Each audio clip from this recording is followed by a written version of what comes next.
I know people wondering, are we on? Oh, welcome to this edition of Valley Black Talk Radio. Today is September 25th? 4th. We didn't get what day it is. Monday is the 25th. Can't get here on time, but it's about 6:07 p.m. And I'm so excited because Drew bought these cute little animal crackers, cookies, and I used to play with these, and just to make a little farm and everything out of the cookies and dip them in the milk. So And more important, they taste good. These are some delicious animals. I don't eat animals, but this animal is delicious. This one's good, just this one. Mel, can you Attest to that? yeah. Yeah. Can you relate? Oh, yeah. You've had circus animal cookies. Not often, but Well, what the heck is this then? Is this a bear? I'm guessing that's a bear. And they have Well, then this looks like a bear. lion. Okay, what's this then? I say that's rhinoceros. an elephant. Okay, it's Rhinoceros. a rhinoceros. Okay, and boys and girls, what's this? We have a lot of serious news to talk about. A piece of frosted crack. That's what that is. The frosted crack is absolutely delicious. And so we're so glad you're able to join us. Lucky Charms. Oh, you had Lucky Charms too? Magically delicious. I should just pick out the marshmallows and just eat that. All right. Yeah, exactly. The charm, I mean, Yeah. the cereal was okay, but those What were our charms. parents thinking? Why would they just buy a sugary cereal like that? How dare you? I like the marshmallows. That was the best part. So anyway, Valley Black Talk Radio, we do have some things to talk about. First, just letting you know about some upcoming events. If I can ask the lovely engineer just to put it on there so they can see. Oh, he just rolled his. You see, you all saw us roll his eyes at me, and I said lovely. I should have said the ghetto engineer. If he can, we can have him. Lovely is a good word for men. It Until doesn't he have rolled to his be, eyes. you know. Until he rolled his eyes. Lovely is feminine. Can't you find a masculine Oh, is word? that why he rolled his eyes? That's right.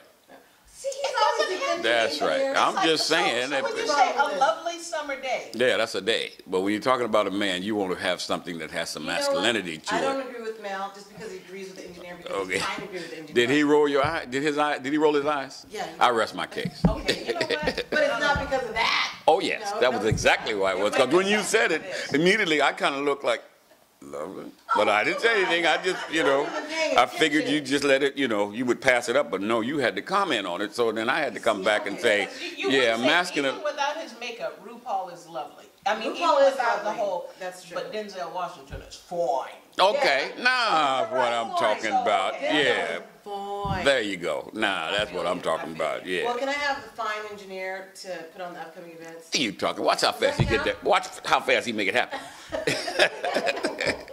Okay, so is it Valley Black Talk Radio? On the, It's African American Museum. so the African American Museum is having an event. Again? Well, I'm trying to remember what it is. Hold on. Friday. They're busy. That's what they're supposed to be doing. I don't know. People have been complaining that we don't have events. We're letting you know there is an event. So Fresno County Fair, it's in conjunction, and it's a whole exhibit thing. In fact, go to our Facebook page. You'll see that. I think it's on our website. I'm not really in charge of this event, so I just know that it's something you should take a look at. It's going to be year-round at the Fresno County Fairgrounds. Year-round? 4 o'clock. Friday at 4 o'clock, 4 to 7. So not just when the fair is there. It is a $50 donation, just letting you know. Don't you be walking up there, well, Valley Black Talk Radio said it was free. No, we did not. In fact, September 29th. September 29th, there we go. Friday, September 29th. Just check it out. The donations and proceeds go to assist the museum with the regular bills that we have, like the $1,300 PG&E bill we had just last week, the month before that. Is your PG&E been high from that crazy heat? My PG&E bill was $1,300 something. Yeah. What's up with that? And I'm not trying to cool the museum. No. Well, I think that was actually a couple of months. You know, that. No. But me making my regular payment wasn't getting it. So that's just 1 month, $1,300. Yeah, that's crazy. It's a lot. You guys have solar panels? No. Any We wanna get conversation solar. on That's what that TCCP meeting was about, or that grant, so that you could help weatherize whatever entity you have. But the catch with that is, you have to have affordable housing attached to it. There's always a catch. Or you have to have some form of how it's going to help the community in general. Will it help it? No. Okay. Well, So the only It'll help option the we really museum. had with the Bills be museum, less, and then you can bring more exhibits because you're not paying all your money in. let me break that down to the community.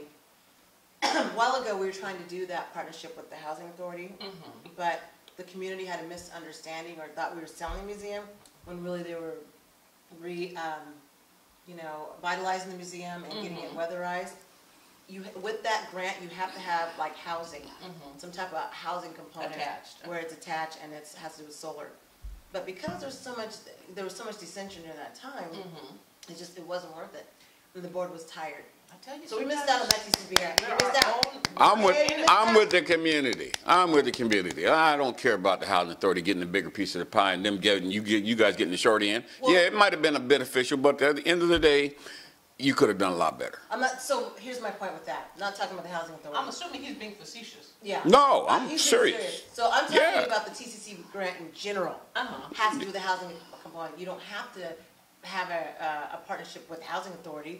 It's with anybody else that's there. But the point is you have to have that housing component, and it would have been on top. We would have had a brand new building. So I'm not with him on that. Yeah. You know, it doesn't have to be with who wants a brand new building that's weatherized and costs less to nobody wants that. No. Why would you want that? So we're just going to keep begging you, the community. There you go. To pay for our $1,300 there you go. bill and the other bills we have every month. You know? Until we are going to pay because we know you were trying to sell that museum and pocket the money. Yes. Yeah. Somebody was going to pay. I heard. Show me the money. I heard there's a couple people involved in making sure that they was going to get their pockets fat.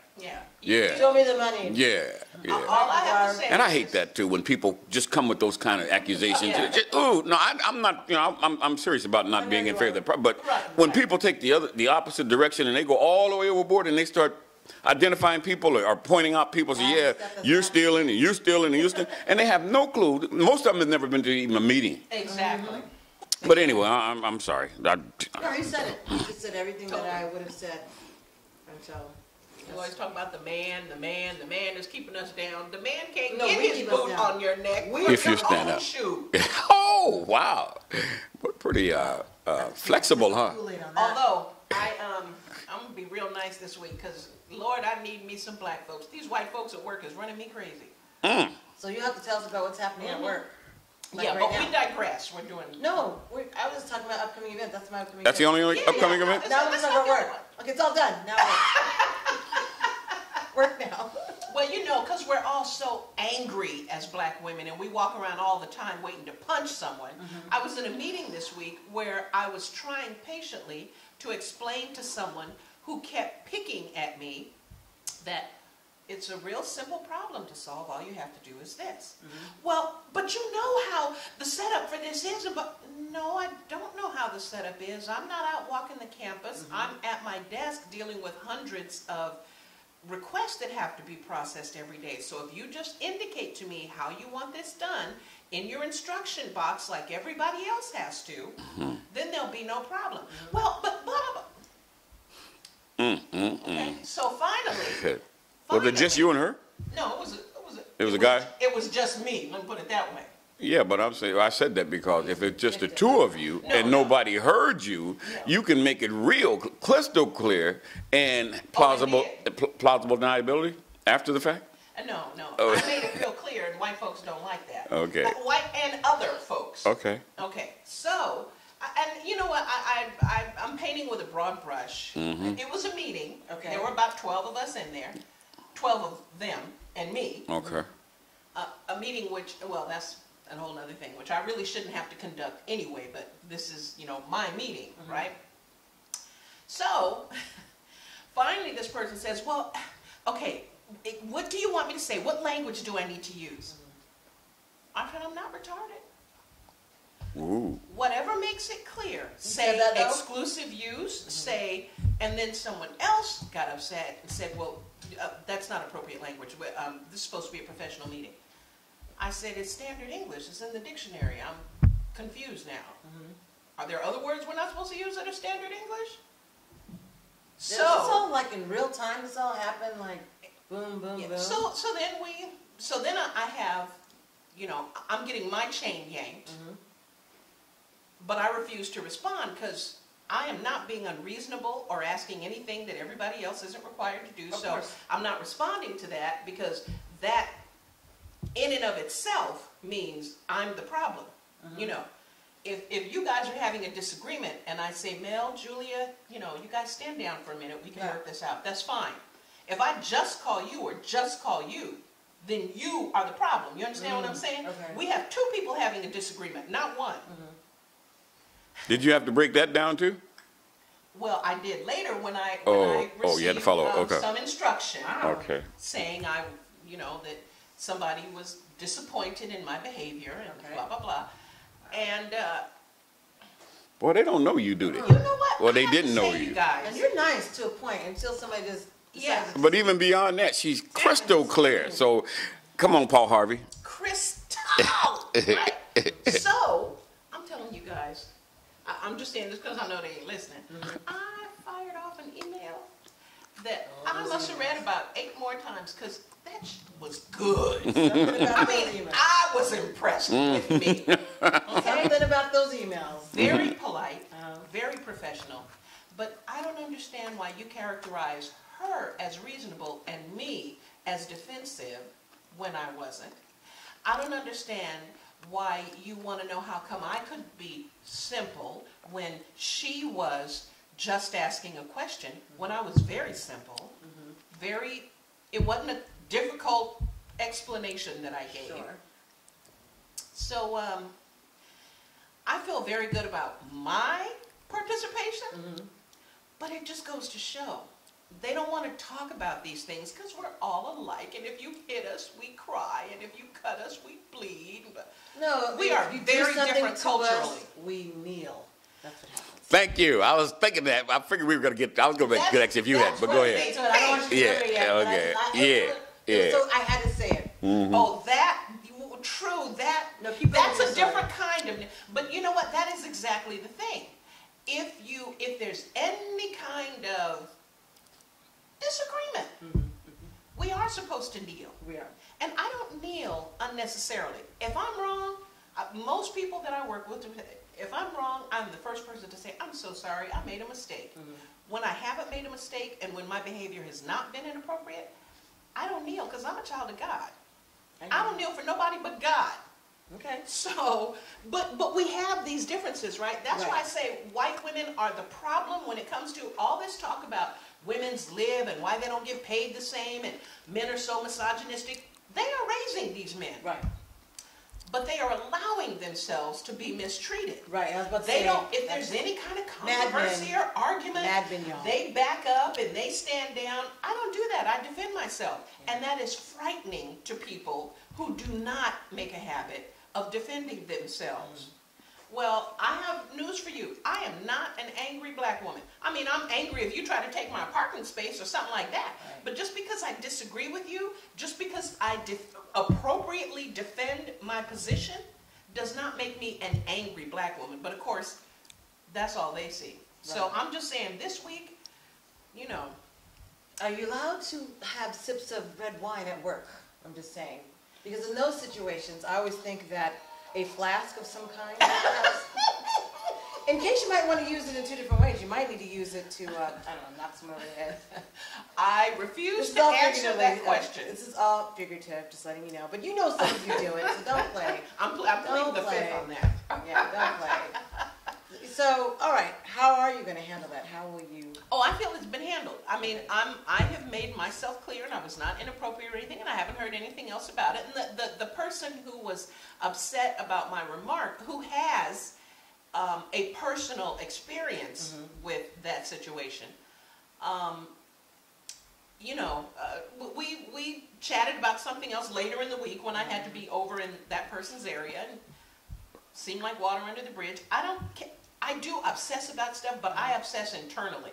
I'm not going to hold a grudge against you and all that kind of stuff. You're not going to let it show and be angry at that person. Exactly. So me and that person talked, but the person who I had the initial, I should say, who had the initial disagreement with me, right. I've not spoken with that person yet. Have you seen him? No. Okay. But I will, because there's an activity that person always invites me to participate in as a judge, and I will be doing that later this month. So we will. So are you sure they're going to invite you this time? They already have, and I've already accepted before all of this the disruption. So what would be the rationale for them to say, you know, I had asked Julia to participate this time to be a judge. Do you mind? No, and I would be fine with that. I really would. I enjoy doing the event, but it does mean I leave my desk, and since I'm the only person who does what I do, when I leave my desk, the work piles up. It's walking across campus. You know, I don't have any problem with walking, but I like to do it on the treadmill where it really counts. I don't just walk for recreation. So, you know, if it turns out that that person has found someone else, that'll be okay with me. The problem is, this person frequently does mindless things and makes thoughtless mistakes, in my opinion. And I frequently have to ask, is this what you meant? Is that what you meant? This wasn't clear. You didn't fill that in.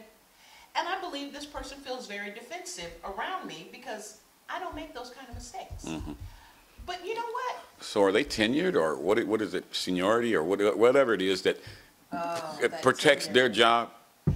No, because this person is not an instructor. So they're at-will employees? This person probably, well, no, unionized. I mean, you're not an instructor. Well, the instructors have their union too.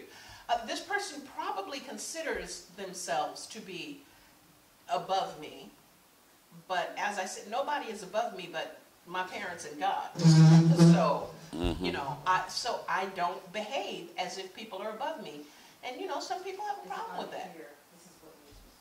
You're so lucky to be here. But, you know, people who talk to me know that I'm not lucky to be here, that I am probably excelling you in terms of intellect, communication, and language skills. And you guys know what? I'm not conceited. I'm not. Just tell me what truth is the truth. That just happens to be my thing. Kind of like me last week, huh? Kind of like what? Me last week, huh? Talking about politics. Exactly. When you have something that you just are really good at because you're interested or whatever, for whatever reason, you should say, you know what, I'm really good at that. I may not be good at that, but I know I'm good at this. And you know, it's been that way all my life. I wrote reports in school, and they said, "Oh, well, you didn't do this alone. Your parents or someone else helped you with this." No, I didn't need someone else to help me with that. And a lot of my cousins have gone through the same thing. So I'm used to this being threatened when you encounter a black person who is your equal or better. Yes, and that's usually whatever. Well, such is life, and man, I can't wait to get to what we want to talk about later today, because it's right along those same lines about, you know, athletes finally waking up and saying, oh, that's what you think about me? Oh. Politic free. Why we're just now talking about a show that ended a long time ago. Really? But it's okay for the owners to give millions of dollars to whomever they choose. And you know, if you have Netflix, it's on Netflix now. You should really. I love it. They do. I love period so what stuff. Happens? I love the clothes. I love the way they dress. They're slave encampments. But so what happens if suddenly those when folks they go decide in people's I'm gonna give houses? my You know, best effort, actually, but I a still few want things I have seen that I $15 million recognize in contract. Peter and Trudy's house. There's a lamp. To those sponsors? What's going to happen? Not the apartment, but the house they move into later in the country. There's a lamp. Wait a minute. My I got to aunt say had something. that That was really exact interesting to me to hear all these same owners. And so it's just funny, you know, seeing all the. Since I wasn't cognizant in the '60s, I wasn't born until '64, to see, you know, to get some idea of what it was like. I'm a visual person, so you know, sometimes I ask my parents, well, you know, what was it like before we all came along, and what, and you know, they can tell me their experience and everything, but I need to see things. And that's why I like stuff like that.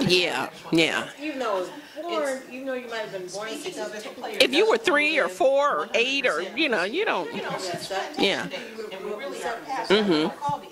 Exactly. So another show that I like is Halt and Catch Fire. And that looks at the computer age from the late 1990s Of course. Okay, so you're it not starts happy getting to the with me 90s, and it's just because it of the was way I here. did You know, I that. lived in Silicon Valley, was raised in Silicon Valley, and just showing how the companies were. It was like And what is it called? Halt and Catch Fire. Halt and Catch Fire? That's an interesting name. Okay. And is it available on Netflix? Okay. No problem. Ain't no problem with that. Yellow is yellow. I'm sorry, Nessa. I'm gonna redo this lemonade, and you're gonna love it. Yeah. Yeah, we got ways. Yeah. yellow is yellow. Well, it's just so interesting to watch all of the politics all around the world, from, you know, what the president's doing to the local school district that's planning to go on strike, and how the politics of that is all playing out. And then the politics of a newly formed district that's barely 7 years old, and how black people are completely ignored. And though they're conscious that they're there, but in terms of their operation, the old saying, the squeaky wheel gets the grease. But you would think that when you have representation under the body of folks who make decisions, that you would have some semblance of being protected. But evidently, a lot of folks are not feeling that way who work in the district that look like us. And when you ask them about talking to the people who look like you and me, their first response is, I think it's a waste of time. Well, you haven't talked to them. Yeah, but I've watched them. Yeah. And based on what I've seen, they don't really care. They don't have any fight. Yes. They don't have any teeth. Yeah.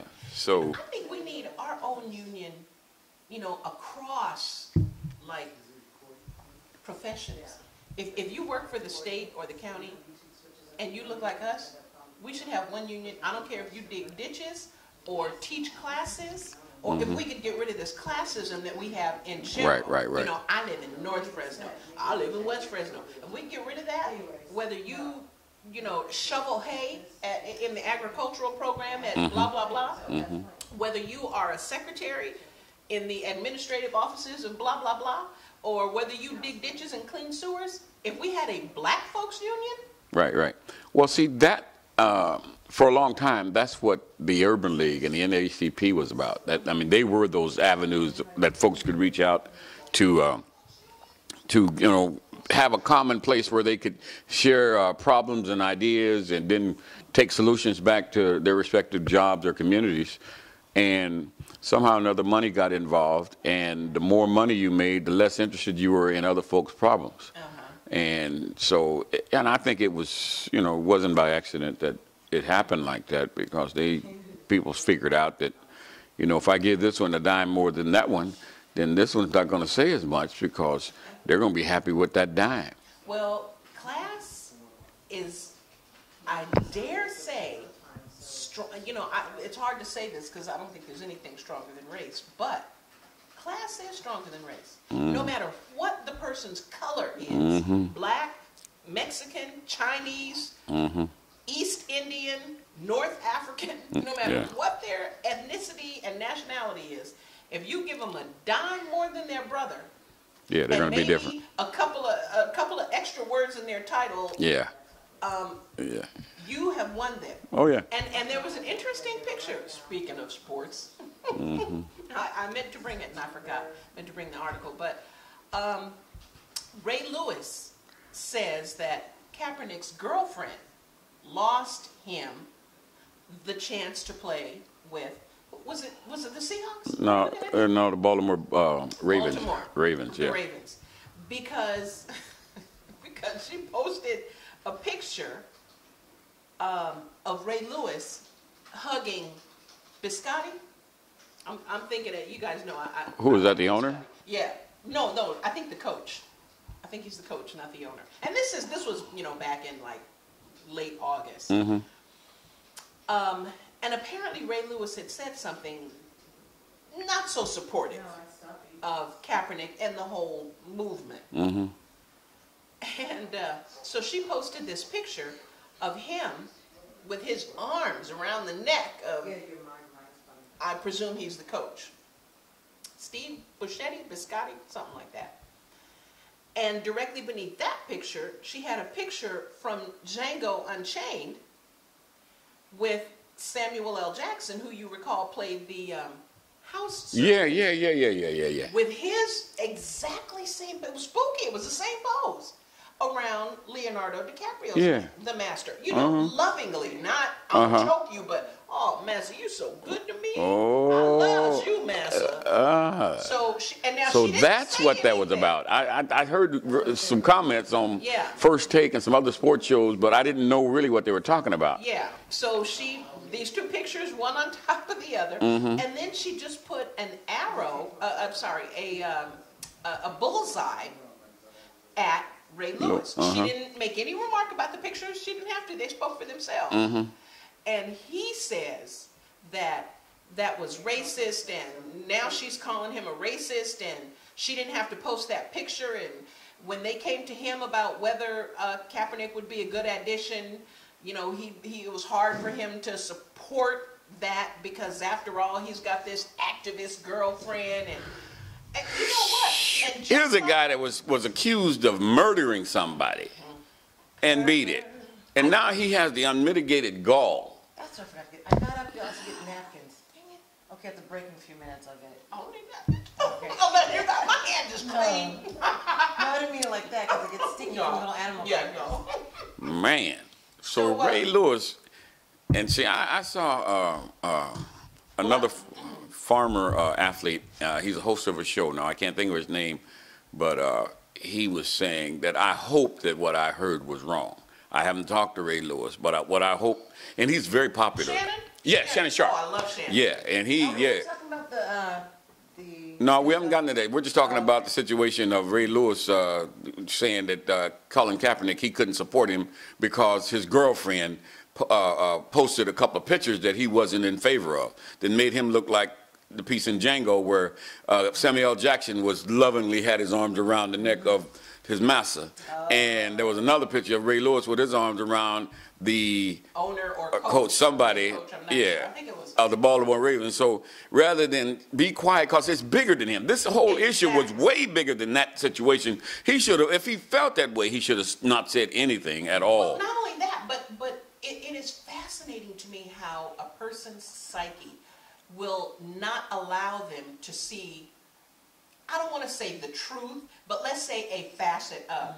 And just like these white folks who are so upset and saying that Colin Kaepernick is against the military. He has said nothing about. He supports them. He talk about his support for them. them. They face the issue, so they divert. Of course, yeah, right? yeah. Okay, so for Ray Lewis to say I'm not a racist and she's saying I'm racist because you were hugging the massa, that's not. She didn't say you were racist. That's not the point. What he is completely missing is they run that place like a plantation. And you are contributing to that whole perception when you do stuff like, hey, no problem with loving you. You know, I'm saying I got chastised by someone I deeply love at work, but no matter how much I respect or enjoy or I always remember the difference between this and this. Exactly.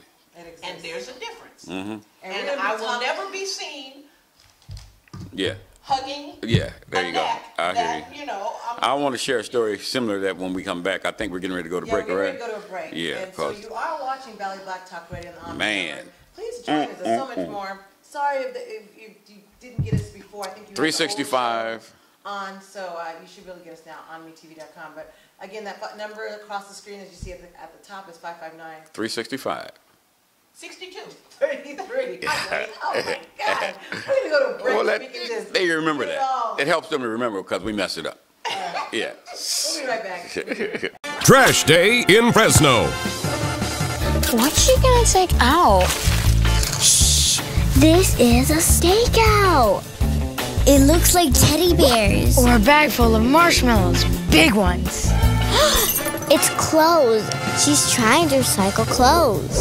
Ow, stop her. Save the world. Save Fresno. Clothes go in the gray. There's no other way. For a full list of recycling offenders, visit keepfresnoclean.com.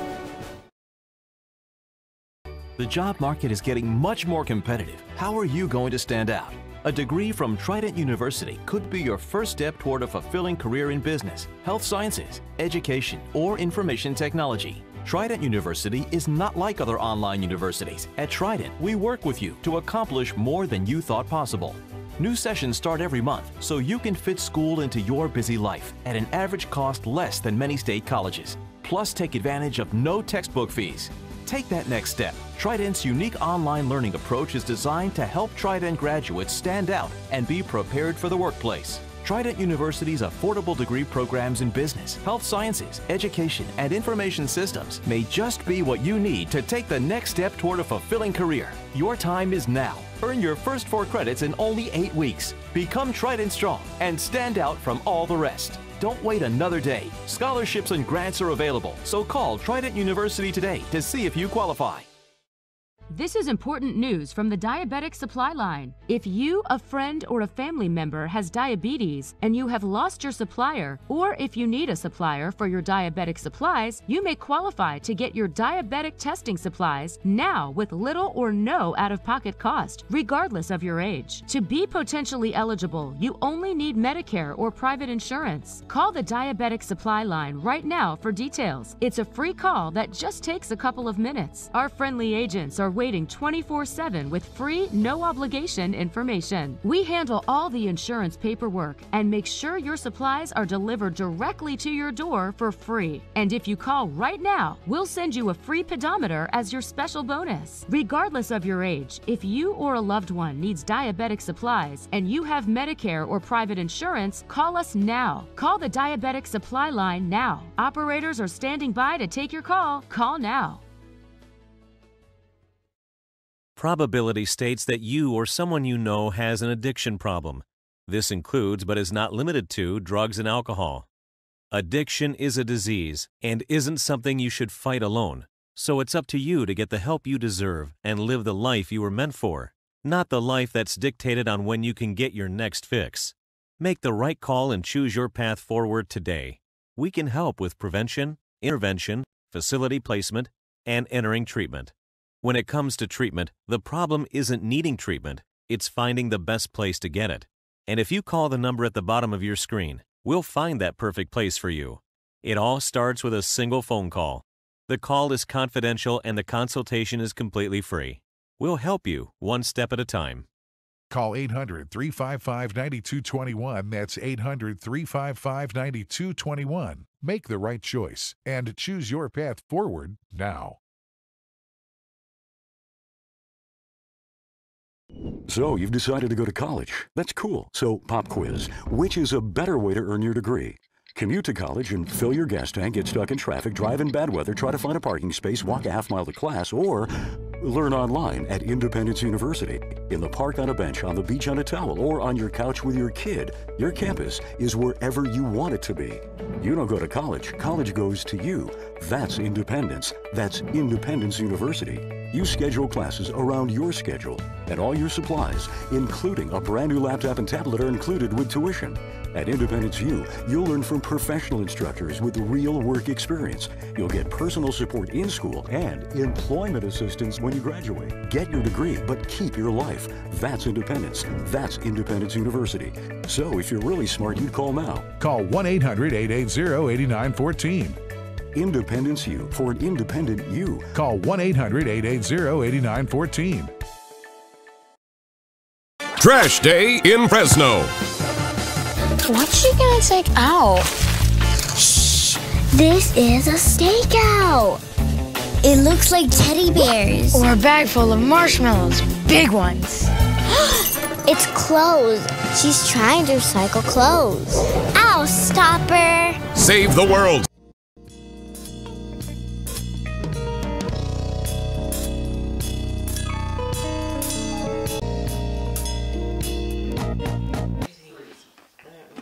Smoke stuff. Anyway, welcome back to Valley Black Talk Radio on the ONME Network.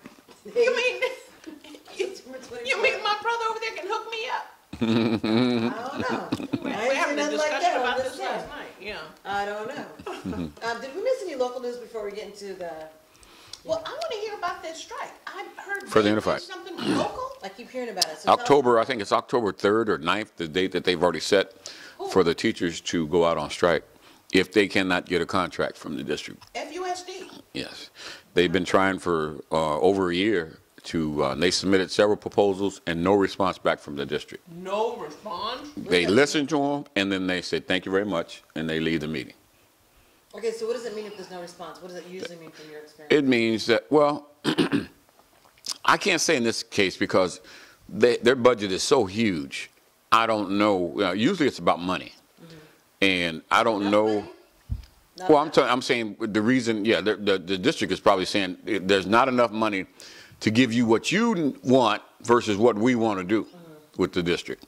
So it's one of those things where I've advocated for this for a long time. Classified unions should always have a fiscal expert, a school fiscal expert funding, so that they can match whatever the district brings in terms of, you know, saying that they don't have the money for this because it's when you have an expert that knows everything that they know about what can happen with this money and what they say they've done and how to go and check to see if it's in fact true. Because one of the tricks that a district uses, especially at the high school level and at our little district, when the superintendent or the board, actually it's actually the board that does it, but the superintendent recommends to the board, we need to take some money and put it over in cafeteria funds or in deferred maintenance. And those are categories that, you know, you can have, but it's flexible. It's money that you can move around. You can take it and hide it, and then at the end of the year, you know you're not going to use that much money for cafeteria, so you pull that back. Or a deferred maintenance, you know, you can put that back 2 or 3 more years, but we've sucked the money over there, so now if we need it, we can just pull it back. So little things like that, when you have fiscal experts on your team, they can uncover those kinds of things or give but you know, I hate to say this, but some of the folks who are the kindest and most trusting are teachers. They, you know, they're kind of like sheep. They listen to whatever the administration says, and they try to do it. Really? Oh, yeah. Not in my experience. Teachers will strike in a minute. They think, well, you know, they depends on where you're at. Do not undervalue themselves. I think it depends on where you're at. You're at the college level. Yeah. No, I'm actually talking about, I'm talking more in the Bay Area than here. There you go. Oh, yeah, they have a much stronger union than they have. Exactly. Yeah, and they will not, no, if we said we want 0.4%, yeah, or 4 point percent, yeah, and you're not giving it to us, no, we're going on strike. They don't hesitate. Because they have the experts to back up what they're talking about. They have the experts to say, look, no, the district has this much money, and they moved this much over here. They didn't have to move it over there. They did it just to keep it away from you. Well, that angers a lot of the folks, and it's okay, well, then let's go on strike. But what about the children? Yeah, well, what about the children? See, and again, what I think happens here is, first off, you have a conservative viewpoint, right? And they do, you know, well, we don't want to, you know, what about the children? These are the same people who are raising these people who, again, the failure to stand up strongly for yourself. You teach people how to treat you. That's the simple lesson. You teach people how to treat you. And when you are so concerned about, well, what will happen with the children? So you just keep on working, then why should we pay you more? Why should we listen to your demands, which are lobbed at us very softly, when we know that we can treat you any old kind of way? And you feel guilty about anything we give you, because that whole false bootstraps thing is, well, if they only pay me this much, gosh darn it, I'm going to make it work anyway. If I have to come out of my own pocket. Exactly. And they're carrying over entitlement dollars that should have bought that, well, I'm just not going to get in that fight. I'm just going to do it out of my own pocket. The kids need it, so I'm going to, yeah, and this is, oh, really? Oh, okay, we got a sucker. Explain to you why that happens. You have some teachers that are tenured and don't care. They've been there so long that, well, I'm going to retire in a few years anyway. I don't need to go out there and get a raise. I'm already at the top of the echelon with my pay scale. Then you have the younger teachers that want to protest, but are, when I say younger, I mean in tenureship, meaning they've only been there like 1 or 2 years, 3 years. They're still on probation. So they're not going to go out and do any strike or any protest because they know that that's their job in jeopardy. Even though they say it's not, it really is your job in jeopardy. And then you have the ones in the middle. And so some of them are waffling. Either they're going to go out and strike or not. I know that Fresno High, where I was at, was very progressive when it came to strike. They knew other teachers felt comfortable. If we were going to do a strike, then everybody else would do it. Otherwise, they won't do it. And it's because of, like you know, the sheeple effect that Mel was talking about. That is a fact. And they will just go into their pocket and say, well, you know what, it's okay. I'm just going to pay for these supplies. And we don't have a budget for that, but I'm going to pay for it out of my pocket. That's true. Which means that you have a very weak union. Because if a union is strong, oh no, they're not. They're going to demand and they're going to insist, and they're going to have a way to enforce it. May not be the legal way, but they'll figure out a way to make sure you understand. Years ago, we were picketing down at Long's when it was on the mall. No, this is before I got there. But there was a picket line put up before in front of Long's. And there was an old gentleman, I'll never forget him. His name was Mr. Norman. And there was folks walking in front of Long, because Long had no African-American employees downtown. So a gentleman came up, and, he was, going, he was a regular there. He went in, he got his fifth or whatever he was getting to drink every time. And Mr. Norman knew him. He said, "Hey, we're not shopping here today. If you need a ride, we can take you down to the thrifties and let you get what you want, but we're not going here because these people won't hire any of us." Man, I've been getting my stuff here all the time, and bam. And the next thing we know, hey, somebody help this man. He done passed out in all this heat. Come on, help him. Come on, let's get him up. But those are the kind of people that make the point real clear. That's the same one that slapped that preacher that was, when they went to the meeting and said, look, this is the script, stay with the script. And he said, if you don't, next time we do come, I'm slapping you out there. And he eased up there behind him, and bam. This was Mr. Norman. This is Mr. Norman. He wasn't no joke. Norman, where are you, Norman? Those are the kind of folks that understood, hey, look, we have to stay together, and by any means necessary. We cannot allow you to exercise your freedom of speech or your choice when it's hurting everybody else. All the people, I'm telling you, one thing do that. Always remember from, and I'm assuming you saw it too, Julia, because well, I'm senior, but we're not too far. In school, I think I saw it about 3 times, because I saw it in like grade school and then again in junior high. The story of Harriet Tubman with Ruby Dee as Harriet Tubman. And on this one particular I think trip, I got that. I think I got that over here. We need to show that way one of these days. It's on VHS though, but I got it. I do have it somewhere over there.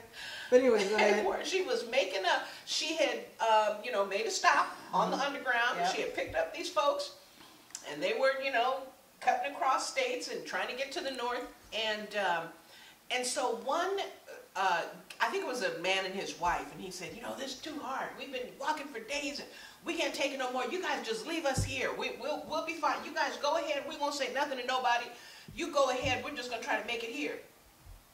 Harriet Tubman got out her gun. She said, you better get up and start walking. He said, no, we're not going to tell anybody. We're with you. We were trying to escape. We're not going to tell anybody where you're going. She said, I can't afford to leave you behind. Okay. When they start torturing you and whatever, who knows what you'll say.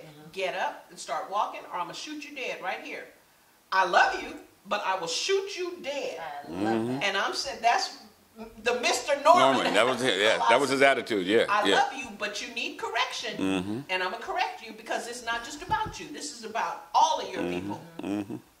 So they don't have that kind of leadership in unions that I just saw. But something strange is going on though at the Fresno Unified. Maybe it's just that I'm looking too close, or I see him too much. But the African American gentleman that's the CEO of the teachers union.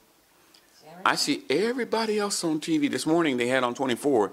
They had the lady that's the president of the. She was on talking. When the news media was interviewing somebody, they had a teacher that's a part of the union that's talking, but I didn't see him. And I'm wondering if that by design, or is he still with them, or what? Because man. You would think he would be the face of the. Yeah, and he's extremely articulate. He knows the issues. So why is he not speaking? And And I have to bring something up to you at the break too. I'm really, concerned that this. But then I look at when the cameras span the crowd. Of all the teachers, we ain't got that many. Matter of fact, I saw none in the shots that they took. I know there's some in the district, but there were none in the shots of the news media. When they were out in front of on the Pink Palace, we call it, at school administration office downtown. Didn't see anybody look like me. Now, it wasn't a long stay, maybe 5-10 seconds, but you would think in that span, when that camera's going across there, panning across the crowd, you're gonna see somebody look like us. I ain't seen nobody. And what does that mean? Yeah, Number one, we have a problem with them not hiring us. That's a real problem. That's a big problem. So that's one of them. But even those ones that are there, I mean, they need money too. Okay, so why you ain't? Okay, so let's be real about the hiring.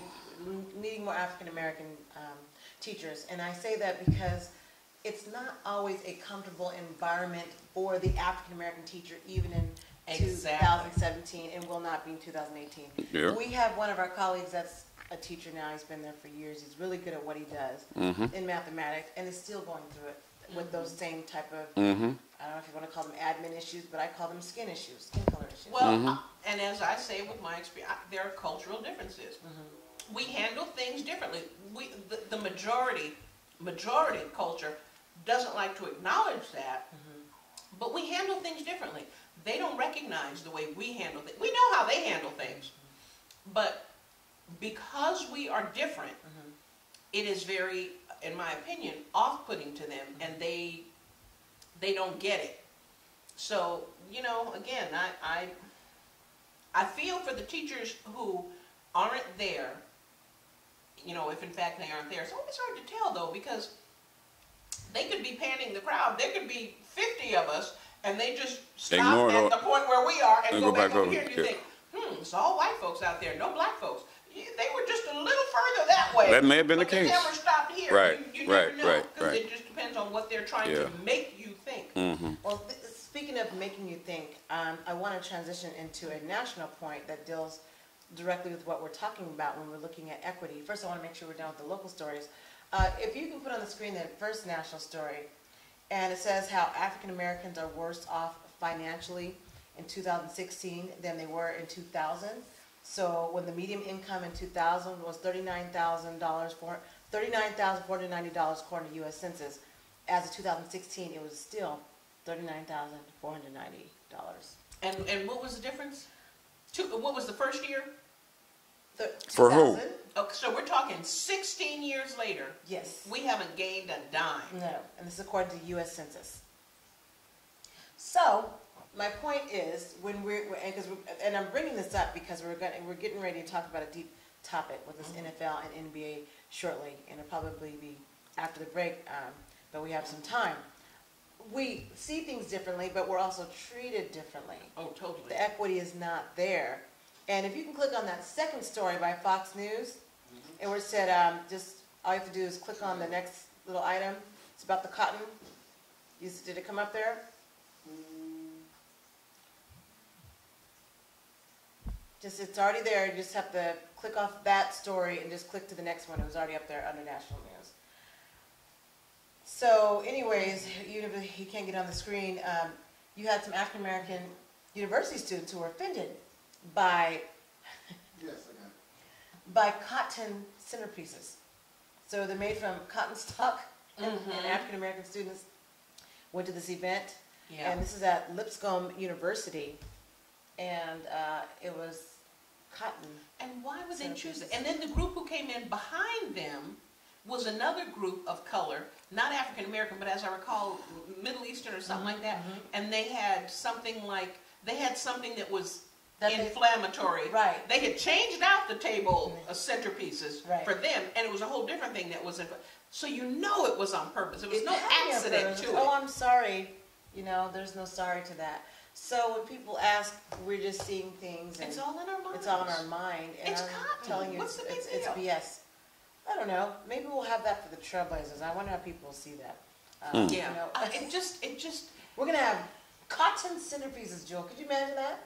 I'm gonna get lynched by my own people. I do something like that. And so we have to look at that. And I want to make a correction on the first story I reported on.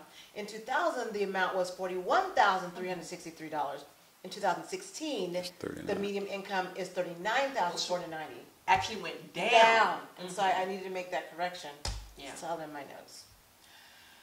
And yet we are not, things are not as equal as they seem, or do we want to not address that? Are we going to, how long are we going to keep doing this? How long are we going to keep going this rigmarole like everything's okay, we all get along, we're all the same, kumbaya, let's get it together? Or are we going to start having this discussion? Or when they don't say that everything is the same, they say, you know, well, if we could just come together, like you said. We could just come together. And we just get along. As if we have a responsibility too. We have no responsibility for their delusions Jewel, I don't know what about your problem blackness. is, Jewel, because you're just where I don't know where you're seeing this race thing. Yeah, why can't I just work with people? I just have to remind them, Rodney King is dead. Yeah. Can we all just get along? Yeah, so that's, you know, So that's you can't left say with that him. anymore, huh? Now we got to do something else. And Let's pick up the Nina stick. Simone would say, We the shall king of overcome. love is dead. Yeah. The king, Yeah. Martin Luther, of Yeah. love Is dead. Yeah. I say nonviolence had its purpose and it was useful and it had its day. But, you know, it had its day. South Africa, Nelson Mandela and his peeps, they weren't nonviolent. They blew shit up. They did blow some stuff up. They did. And he ended up being president. Yeah, he did. So the tactic has to fit the time. Nonviolence is not for all time. That's my opinion. It served its purpose in that situation. But, you know, when you blow stuff up. You get their attention. I'm as a Norman. Thank you. How do you think we're dealing with this locally? All the racial... I think we have an internal problem that we have to fix before we can get to the, what is it, micro or macro? Which one is the bigger? Micro would be small, macro is big. Okay, before we get to the macro, we have to fix the micro. And I say that by saying the folks who serve in leadership positions for our community, African Americans in particular, we have to make sure we have the right ones. And we have to make sure that they get the message loud and clear. And we have to be able to penalize them if they don't. We can no longer take the tactic of, well, you know, they're black, and, you know, we don't want people saying that we're fighting another black and all. No, if you're wrong, let's make sure everybody understands that you're wrong, and that when you come home, you're gonna get chastised by everybody at your home. You could, if you want that attitude that, you know, people will support you and pat you on the back, stay over there at the elbow room. You know, those places where you like to go on the weekends and you don't want to come over to the Legion. You want to go over there. So if that's the case, then we need to. The Legion, until they tap that ass, you gotta be careful. Sorry, Val. I'm so sorry. We'll go to a break right now. Yeah, let's do that. Punching Valley Black. Julia, drop the mic. We'll be right back.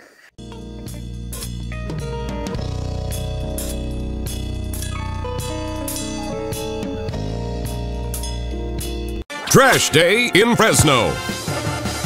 What's she gonna take out? Shh! This is a stakeout. It looks like teddy bears. Or a bag full of marshmallows, big ones. It's clothes. She's trying to recycle clothes.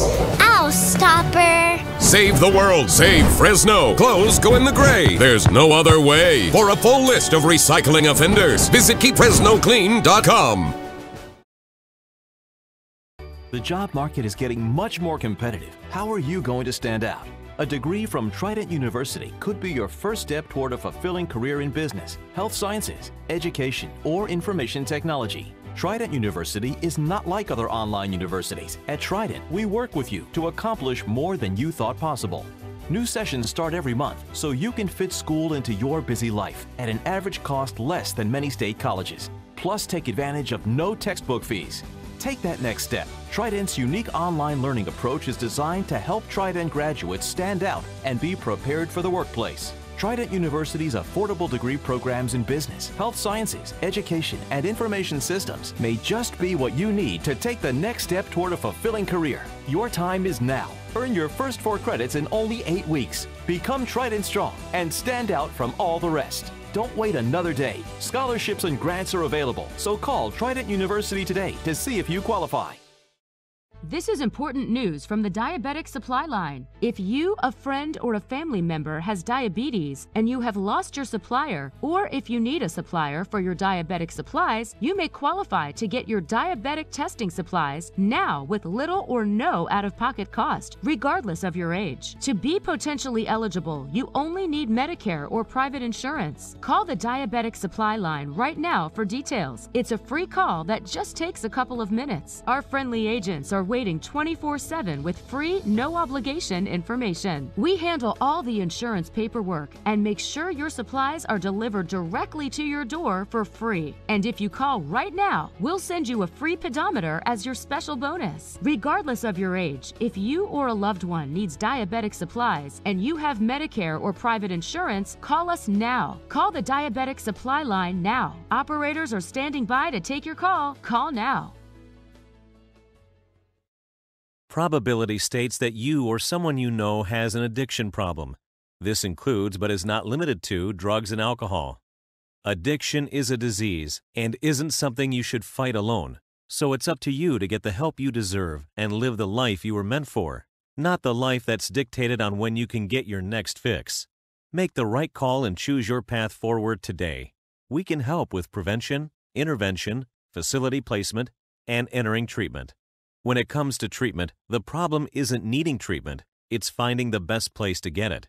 And if you call the number at the bottom of your screen, we'll find that perfect place for you. It all starts with a single phone call. The call is confidential and the consultation is completely free. We'll help you one step at a time. Call 800-355-9221. That's 800-355-9221. Make the right choice and choose your path forward now.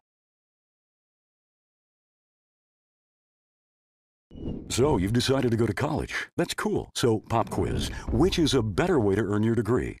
Commute to college and fill your gas tank, get stuck in traffic, drive in bad weather, try to find a parking space, walk a half-mile to class, or learn online at Independence University.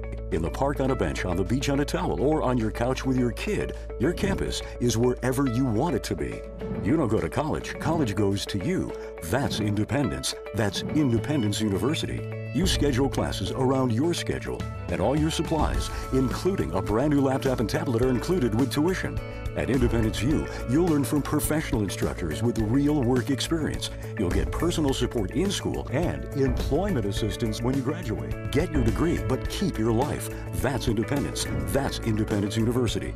So if you're really smart, you'd call now. Call 1-800-880-8914. Independence U for an independent you. Call 1-800-880-8914. Trash Day in Fresno.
Yes.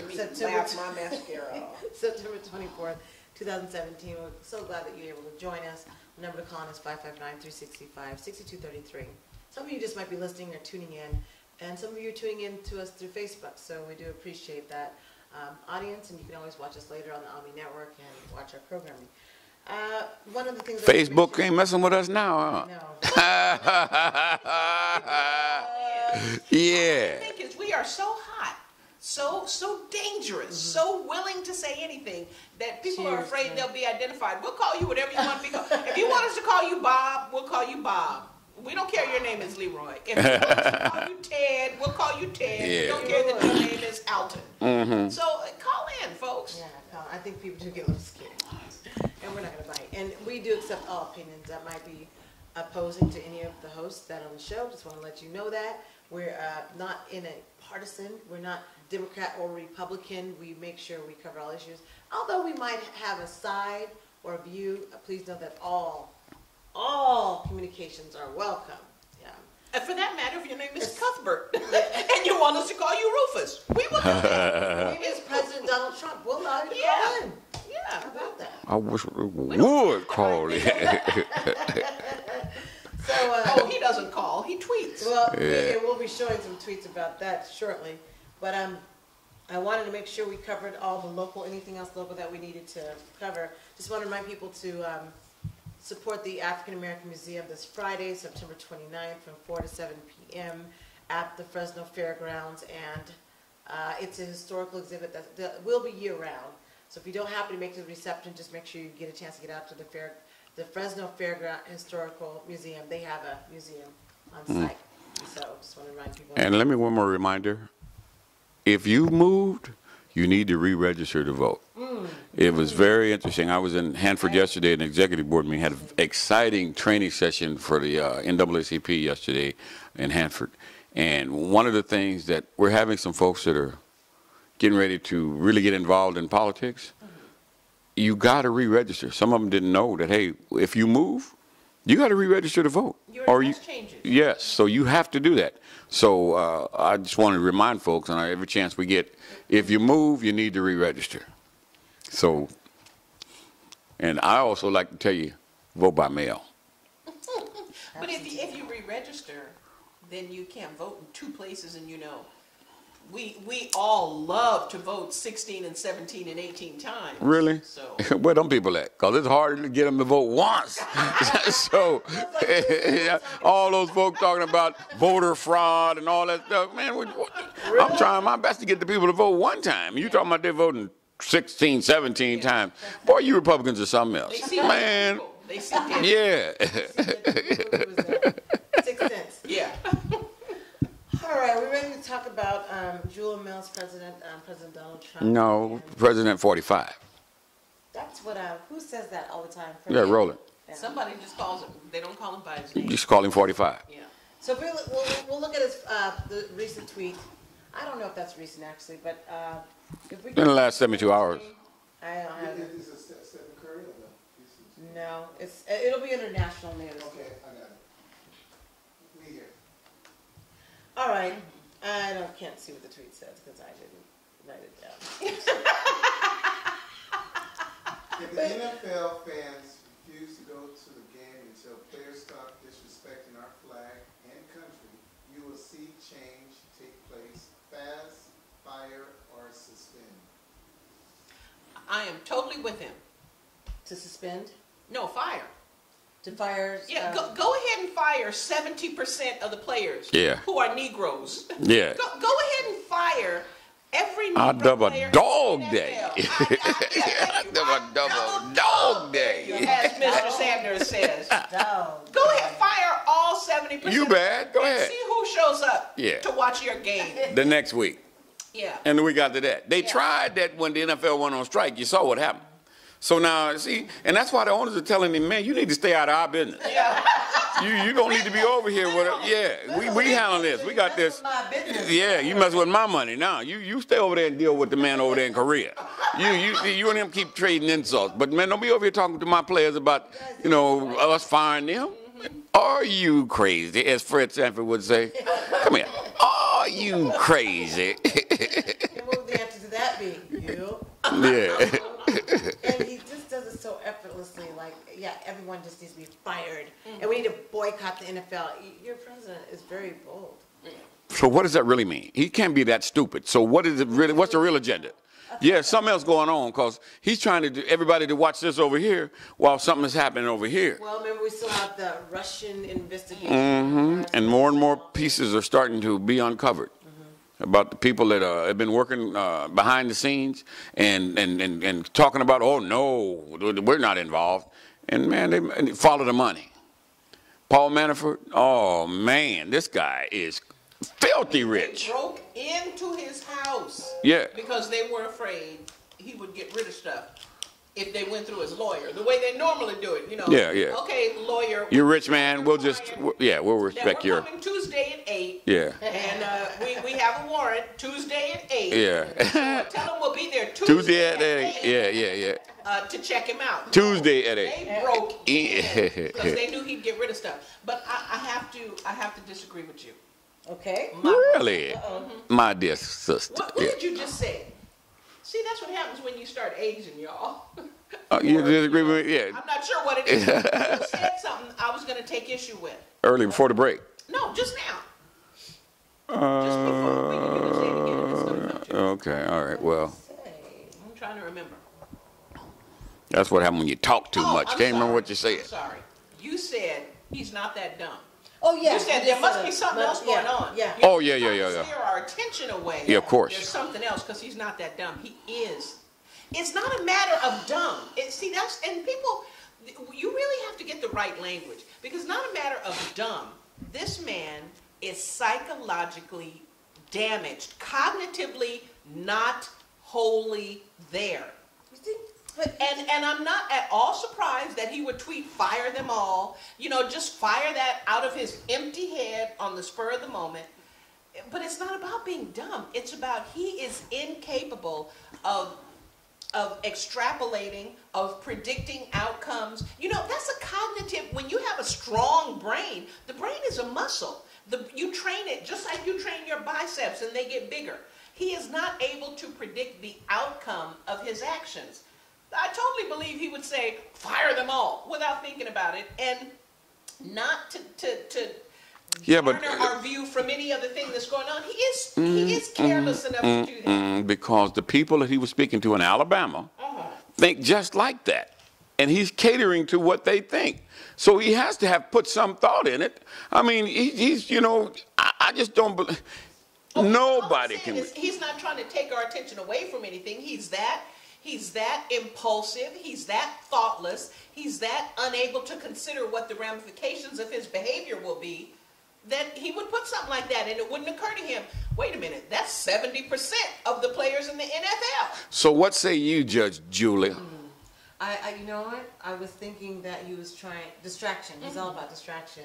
And this is a guy that's used to, in the TV industry, and loved his show to say you're fired. And so to me, I think it was a distraction. I don't know if he's that dumb though. I don't know if he's I don't think that he has a grand plan. That's all I'm saying. Yeah. I don't think he thinks, oh, if I say this, it'll steer him away from looking at that. He's not that. He doesn't have the mental capability to think on that level. But if I say this, then the folks that I really need to stick with me, they're going to be there. They're going to say, yeah, amen. I listen to these idiots on a local radio program here.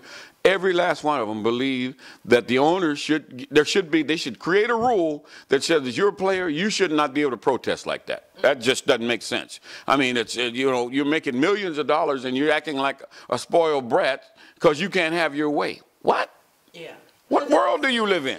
I heard that. Even on what? Yeah. Here people are dying, and these guys are using the only tool. But it's something Roland said the other day. Roland said, look, we're sometimes expecting too much, because there's a big debate Friday about why more athletes weren't standing up. I can't wait till tomorrow's program, because I know it's going to be off the chain. But he said this: most ball players have spent their entire lives living in that bubble, just playing ball and knowing all about that. They had no real understanding of what's going on, and they're just now hearing about it. And some of them are asking the activists, what do we need to do? Yeah, I'm hearing this. I don't have a plan. What do I need to do? How can I fit? And because they're athletes, they have gotten preferential treatment since junior high, their whole career. So yeah, they're not aware. But once something happens and they get thrown face down on the ground, then suddenly it's the epiphany. But you know, we shouldn't have to. And then you got a guy like Ray Lewis, who was accused of killing somebody and beat the case, who should have had enough sense to say, look, let me be quiet, because what he's talking about I know can happen, so let's deal with what he's talking about. No, he want to talk about the man's girlfriend. What kind of idiot is this? Man, this guy. He's unenlightened, and he needs to be the Black Avengers. Yeah, they need to take him out to the woodshed and say, son, we need to have a talk. The woods. I don't know what the woodshed. Just the wood. Yeah, well, take him out there. Well, the shed gives you some privacy. Yeah, so they can hear the noise, but they can't see nothing. Right. So let's talk about where this began as far as with Stephen Curry. Why don't we show that clip from Stephen Curry? Yeah. And we'll talk. This is after the fact, by the way. And I had no idea what they were talking about. I hadn't seen social media yet, and it was kind of applauding me for kind of sticking to my own beliefs about the whole situation. And from there, I kind of opened up Twitter, saw what he said, and it's kind of crazy because I knew going into it today it was a big opportunity for us as a team and organization to kind of talk about what the situation was. And like we've all said all summer, or Bob said it, Joe said it, Coach Kerr said it. We were going to talk about it as a team today. It's kind of funny that that tweet was sent before we had a chance to get together as a team. So it is what it is. My stance is the same as it was yesterday, and even kind of cemented even further about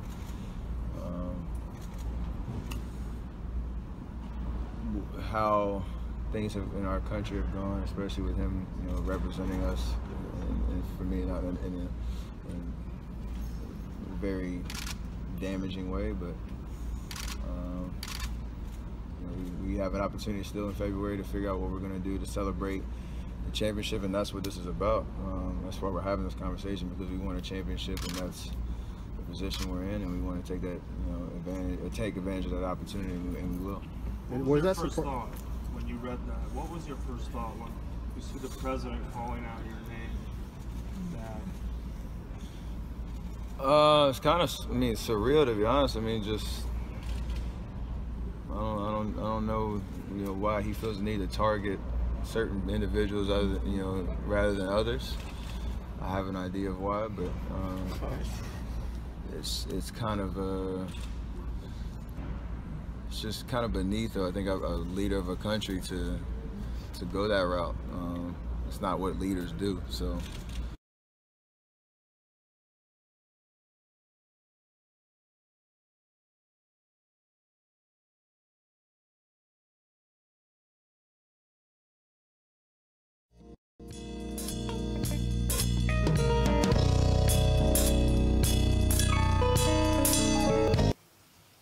So the gist of that 2-minute interview is the afterthought on the 23rd, when after all these comments were said, where your president Donald Trump tweeted all weekend about this, because there's nothing else most important than to talk about dividing the NBA, NFL, and boycotting them all, right? That seems to be most important. So, and who plays? Who's the majority of those athletes? Who plays them? Yeah, what ethnicity is the majority? Negroes. Black. So in the NBA it's 74%, and in NFL it's 70%. So when he says goes to Alabama and he makes those statements, who is he talking to and what is he doing? He's rallying his base with some red meat. We don't like those kind.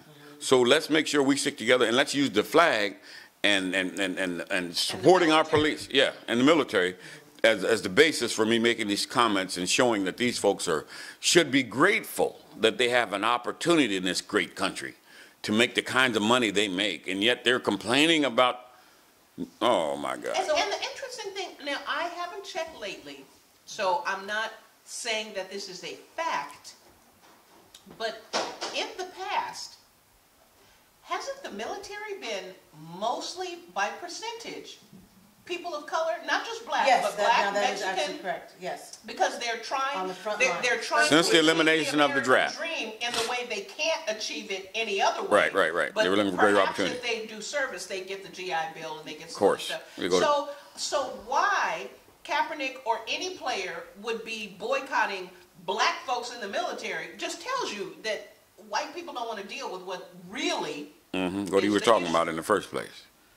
Yeah. Well, first of all, Kaepernick, when he first, let's get the context straight. When he first kneeled, it had nothing to do with any of the tweets in regards to President Donald Trump. That had to deal with the social injustice in the freaking United States that was done to people that look like me and you, especially black males. That's what he was originally kneeling for. Now everybody else in the league might have been a little bit afraid to kneel then. But thanks to Donald Trump's tweets, everyone's came in solidarity. Now they're all kneeling. So he set a precedent a year ago. I want to make sure people know that was a year ago. But even go back just a little bit before that. Okay. Before he was kneeling, during the national anthem, he was sitting on the bench. And nobody was paying attention to that. Right. So he said, okay, well, let me go take a knee. Yeah. Whoa. Yeah. What's really going on? And I could just go on and on. They just don't get it. Taking a knee is respectful, it is peaceful, and it is demonstrative. Now, we can get the guns out if you like, because obviously you ain't getting the knee thing. Right. But we can get the guns out, but the point of taking a knee is that it is respectful, it is peaceful, and it demonstrates that something is going on without violence or without, you know, how more respectful could you be? Respectful. So I'm going to read you the original Star Spangled Banner, the Forgotten Verses. Yeah, I want to hear that one that's forgotten, for sure. So in 1814, just to give people a background, the poet lyricist Francis Scott Key penned the lyrics to the Star Spangled Banner, originally known as Defense of Fort McHenry. During the War of 1812, Key witnessed the attacks on Baltimore and wrote the words based on his experiences that night. And these lyrics are printed in local newspapers and set to the tune of the existing song called Anacreon in Heaven, and then officially arranged by John Philip Sousa. Key's famous lyrics entered the world as the Broadside Ballad, or a song written on a topical subject and printed for wide distribution. So it wasn't until President Woodrow Wilson in 1916 coined this as the national anthem. Just want to make sure people realize that. You got to know your history of the words. There are the first verse of the Star Spangled Banner is widely known, but a lot of the public doesn't know the last three verses. Yes. So just reading the whole thing, "Oh say can you see, by the dawn's early light, was so proudly we hailed at the twilight's last gleaming, whose broad stripes and bright stars through the perilous fight, o'er the ramparts we watched were so gallantly streaming, and the rockets' red glare, their bombs bursting in air, gave proof through the night that our flag was still there. Oh say, does that Star-Spangled Banner yet wave, o'er the land of the free and the home of the brave? On the shore dimly seen," this is the second verse, "through the midst of the deep, where's the foe's haughty host in dread silence reposes. What is that which the breeze or the towering steep, as it fitfully blows, half conceals, half discloses? Now it catches a gleam of the morning's first beam, in full glory reflected, now shines in the stream. 'Tis the Star-Spangled Banner, oh long may it wave, o'er the land of the free and the home of the brave." Third verse. "And where is that band who is vauntingly swore the havoc of war and the battle's confusion? A home and a country should leave us no more. Their blood has washed out their foul footsteps' pollution. No refuge could save the hireling and slave from the terror of flight or the gloom of the grave. And the Star-Spangled Banner in triumph doth wave o'er the land of the free and the home of the brave." Last verse. "Oh, thus be it ever when free men shall stand between their loved home and the war's desolation. Blessed with victory and peace, may the heaven-rescued land praise the power that hath made and preserved us a nation. Then conquer we must, when our cause it is just. And this be our motto, in God is our trust. And the Star-Spangled Banner in triumph shall wave o'er the land of the free and the home of the brave." Guess why the third verse might be omitted and the fourth? What do you think? Well, we don't sing those other verses. We only sing the first verse. But you should stand up, Jewel, because your answers might have been a slave, but you need to stand up for that national anthem. We don't mean any harm to anyone. That's why we only sing the first verse. You forget that verse ever existed. You hear me? Jewel, my name is Ann. Miss Ann. Becky. That's true. So again, that third verse, which people may not know and forget, and we're somehow omitting that from the conversation. I don't know why. But I said I can't wait to talk about this on Valley Black Talk Radio as far as the national anthem, like the whole thing. Because free men were not the slaves. In fact, the slaves were depicted in the third verse. Go back and look. And it says, no refuge could save the hireling and slave. Yeah. Third verse. Read it again. They weren't referring to us anyway. Free men was not the black man during that time. Let's just keep it real. And they wouldn't have been referring to us anyway because none of the laws they made for themselves about being treated equal and all men, they didn't apply to us. But we can't leave that part of history out. And we want to so badly talk about it's historical stuff that we've omitted. We're not that way now. It's history. What are you people so upset about? That's why you want to move the statues. That's history. We need that. We give you reminders. Jobs and we give you, yeah. We just don't understand why you're so mad. You're mad all the time, especially you black women. That Melody Jewel Riversmith in the office.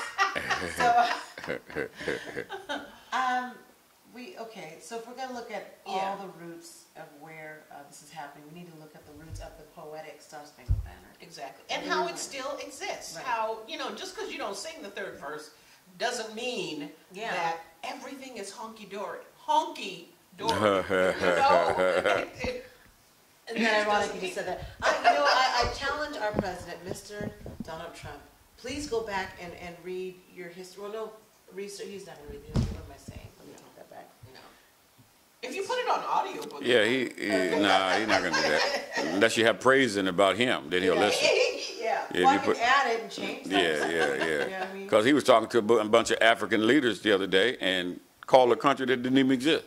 Did he really? Yeah.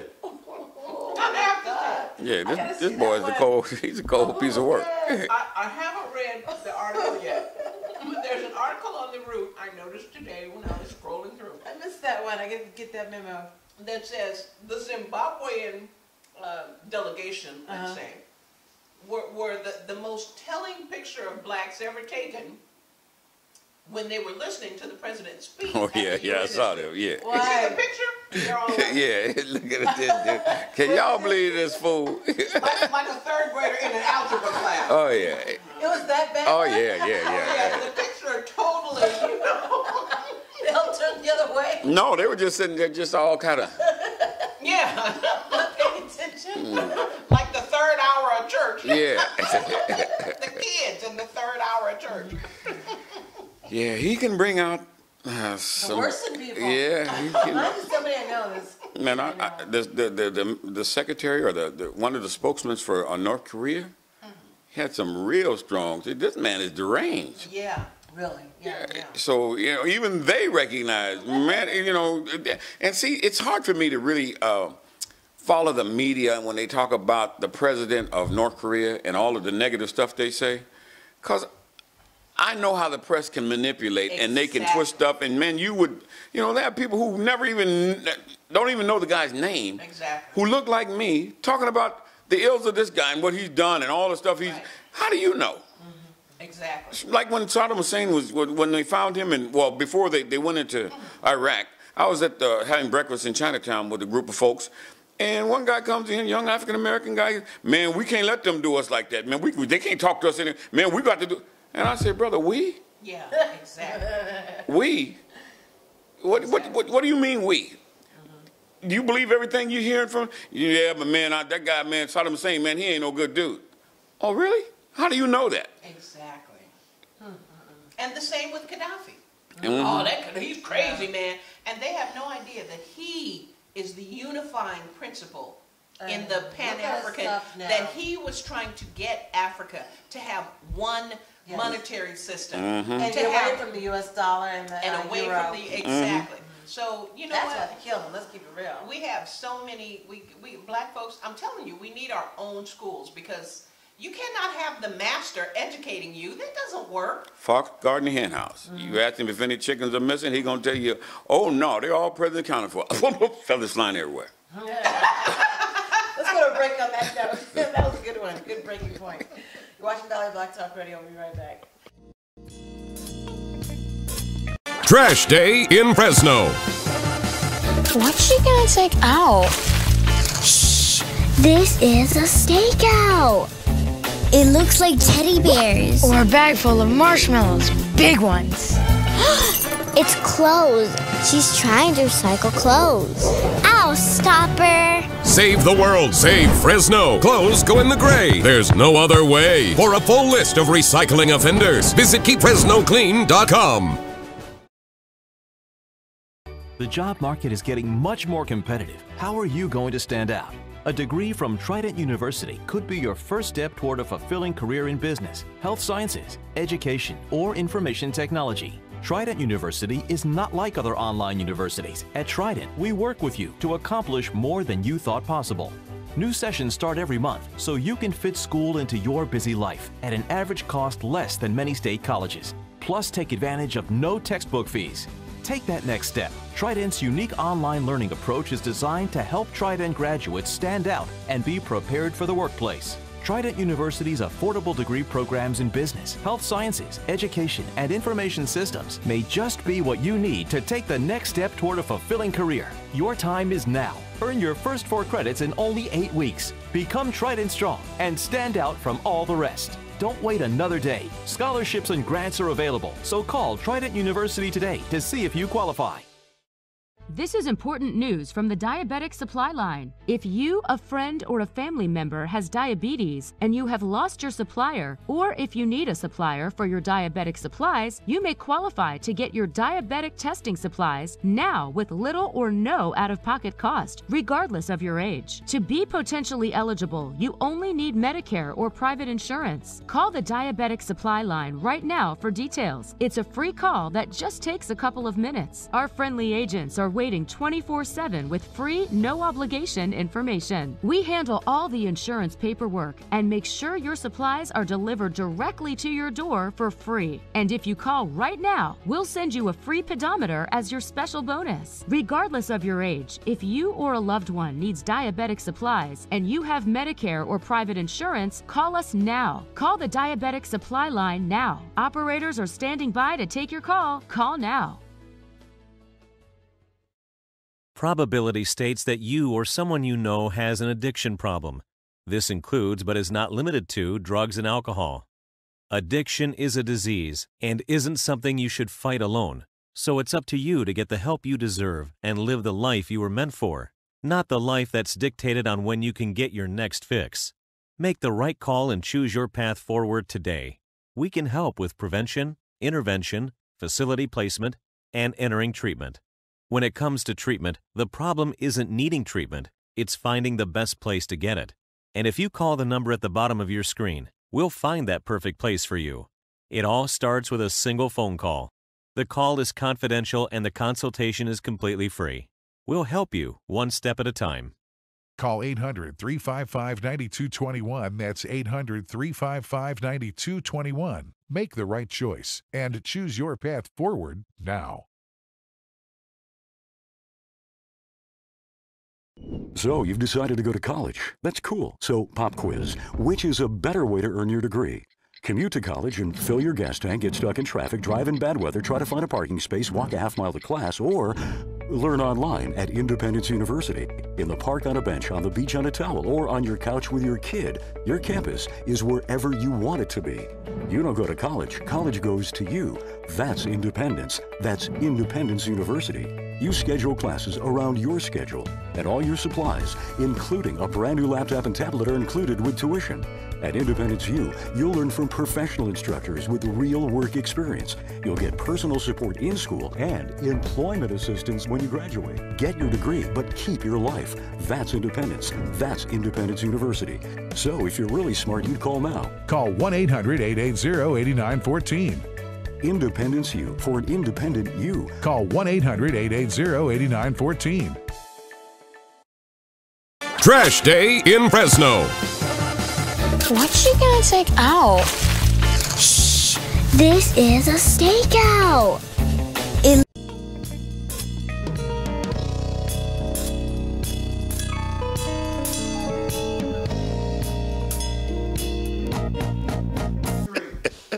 Welcome back to Black Talk Radio on the ONME Network. September 24th, 2017. And our friend is just showing us an interesting... Not really, because you know what happens. What? You know, you want to be a PVC pipe, not a bucket. You know, so you got to be careful with that thing. You can catch fish in PVC pipes. I learned something, and I was just watching a video randomly. Poor Mel. Mel can have an easier way to fish if you learn my PVC pipe method. I won't charge him. I'm gonna let him download. I'm gonna give him the video for free. Yeah. Spell wrapping or something like that, and it catches the fish, go through the little pipe, and they get caught up, and you create a little hole, dig out a hole, and then I learned that. A little hole is a good thing. It sure is. You know, not for, well, for us too, right, but I mean, you know, when it comes to like advertising, right, you know. So anyway, we were just talking about some show. We won't talk about that. But it's one of James Franco's shows that he's in. Yeah, that sounds good. Just look it up. We have to, you know what, we really need to start doing a you know, I don't know what you call it, a critics corner segment, so we can talk about new things coming out on Netflix and HBO and whatever, and what we think about them. But I am definitely going to go and watch. So you're going to watch the new movie with Thurgood Marshall. Oh God, it's coming out October. In the theaters or on like one of the pay channels? I think it's in the theaters, October 13th. Thurgood Marshall? Yeah. I haven't heard it, but I don't know, but I do know that Detroit was in Lemoore for half a day. Has anybody else even seen Detroit? Oh, I've been wanting to see it. I've heard of it. I'm able to watch it, so we'll have to just have a popcorn night. Yeah, because I've been wanting to see it too. I was planning to go, and when I look up, it's no place around. And then we were talking last night, and people in Lemoore said, yeah, it was here for half a day. Half a day. That's impossible. It's possible. Remember when 12 Years a Slave came out, and it was only here... Yeah, it was and they had to bring it back. Oh, I didn't know that they brought it back, but I know I saw it in the theater, and I didn't go right away. I didn't go right away either. It was gone. You know. Yeah, because that's how they do. I mean, you know, politics makes strange bedfellows. Yeah, we don't want you awakened. We want to keep you asleep. Well, and people want to stay asleep, so. So it's interesting that at least when the trailer for Thurgood Marshall, they say something to the effect. Before there was Martin Luther King, there was Thurgood Marshall, and before, they mentioned another name. I can't think right now. But he wasn't before. They were actually contemporaries. Well, it says before. Do you remember, Lennis, what they say before? Malcolm X. Before Malcolm X? And Martin Luther King. Yeah, they say Martin Luther King. But so I'm like, wow, I didn't realize he was that. I mean, I knew he was a powerful figure. I just didn't know. Better not ask Reggie. Huh? You better not ask Reggie about him. Yeah. I've heard sort of mixed things too. They have a movie coming out, I'm just saying. Yeah, it'll be interesting to see. Not that, you know, I'm not impugning his, but just that, you know what, and probably he had to be the way he was. You know, I've sort of heard he was kind of housey. But as I say, as black folks, we have always had to figure out ways around whatever, you know, so maybe it was just, you know, he tended to kind of pal around with people that we might not think it would have been appropriate for him. The other justices, none of which were black. But then if that's what he had to do to get what he wanted to get done, then you got to cut done. That's a double negative. Done. No. If that's what he had to do to get what he wanted to get done, then you know, we kind of understand. I like the Ebonics. Yeah. Right. I should have said, you know, what he wanted to get done he had to. Yeah. Was that right in English? I thought that was Ebonics. Done did. So what we gonna do? Wow, yeah. What we gonna do? What we gonna do? What you gonna do? When we look at, we're looking at the NFL, NBA. What happens next? Now what? Because it's still going. It hasn't stopped. Even when President Donald Trump got back to the White House, he put out another tweet. Of course, yeah, he's going to do that. That's just something, you know, he can't help it. That's who he is. And that just helps embolden those players to do what they need to do. And you're going to see more of them, and more white ones are going to start getting on their knees. Right now, they're standing with their hand on the shoulder. But, yeah, keep going, partner. Yeah, they're going to get on their knees. Man, I need you. The reason I'm getting this paycheck, I'm getting because of you. Man, I'm taking my money too. I hope you're right. But even the ones that might agree internally, they're so scared to rock the boat. Yeah. And so scared of what their Alabama neighbors and stuff will say. Yeah, baseball got a lot of white guys. And then Puerto Ricans. The first guy did it, though, and he's half black, half white. He took a knee, and his comrade, who was the Yankees? What team was he playing for? Half black or half white. The only one I can think of is the guy that's hitting all the home runs. He just played for Fresno Grizzlies. And his name is... and he's been taking a knee? I don't know. That's why I was asking. But what I found interesting when they showed the clip is that the other two African-American baseball players did not take a knee. A first pro baseball player takes a knee during anthem 5 hours ago. Yeah. PJ Media, is reporting on it.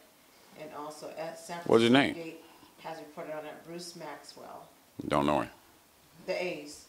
Yeah, I don't know him. That's probably why he did it. Now everybody knows. Oh, and is he white or black? Black. He's black. Oh, yeah. He's in the Bay Area. Maxwell? Yeah, he black. He's feeling pretty safe. And I'll show you. I'm sorry, you guys, I didn't put it on the screen for you all because I forgot about it, but this is what it looks like to you all. I thought you said he was black. You said he part. You said he part, right? Yeah. Yeah, like the girl that played tennis. Like my nephew. Only he claims it. Yeah. Very much. Yeah, the girl that played tennis. Remember the one last week we were talking about her saying she's neither? She's her. Yeah, I have to see her again. Yeah. And I'm just saying, you tend to get treated however you look. So here's the other two African American players that did not take a knee, but he did. Mm-hmm. Baseball's a bit, well. Three. There's three black players in there. Mm-hmm. So what were you saying? Baseball's a what? What were you going to say? Yeah, there is three. Is baseball as much a plantation? Maybe it's not as much a plantation as Yeah. football is. And it's a little more so because Dominican Republic, other guys coming in, they can play good as you can. And they even look like you. So guess what? We don't need you. We'll go, and they take less. Yeah, they do. That's true. So, And they speak English already. A little bit. Some of them don't, but they can get by. Can we talk about that for a moment? No. Okay, great. I want to talk about the U.S. territories. How about these white cookies? You like them? You like the white cookies? No, I like the red ones. You like the white ones? They're not red, they're pink. Okay, well, pink then. Yeah. I like the white ones. I thought you might. Too bad they don't have black cookies, though. Yeah. I grew up on animal cookies, just the pink ones. Yeah, okay. Yeah, you know what, y'all? Look, mothers, that's the name of the company. We want some black circus animals. The pink and the white are good, but... Well, if I had my preference, I wanted to be black licorice flavored. Oh, yeah, that's what I'm talking about. Okay. I'm sorry, you were going to say something. I just did. You like that liquid stuff. Yeah. I'm not into licorice. Yeah. Love me some black licorice. Okay, we really need to talk about that. You know what? I'm about to get parties. Sorry, it's just been one of those nights. Engineer, you like black licorice over there? I don't know, this is like red licorice though. You like black too, don't you? That's what I'm talking about. I know you like black licorice. Mm-hmm. Yeah. I've never seen you eat black licorice. Yeah, I have a lot of wishes. Black licorice? What? Did I miss something right now? This is a family show. I can't go there. It is? Well, we messed up a long time ago. I'm just copying my cousins. You don't say licorice. They say licorice. Licorice. Like, if you flip it backward, it would be something else. It wouldn't be lick-wish. It would be wish-lick. Come on, you were going to say something very important. And then I brought up this about the black licorice. You sure did. Man. Yeah, that's right. You were talking about the Virgin Islands. Yeah, and the U.S. territories. Easter roast still. That's what it is. I had to write it out. I had to know. All right. And so my cousin had her son stranded, and I think I was texting you. Yes. Right. Gosh, that sounded harrowing. And I think people need to know what's going on out there. I think that's what upsets me the most, is they're not telling the truth about what's happening. St. Thomas and U.S. Virgin Islands. French territory, if you go to the French news, you got to speak a little French. Parlez-vous français? Oui, monsieur. So, what? I'm not, he's showing off. That's all they can say.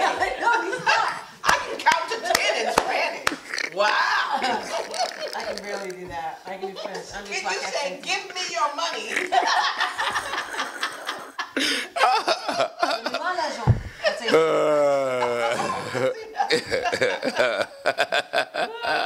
Yeah, it's terrible.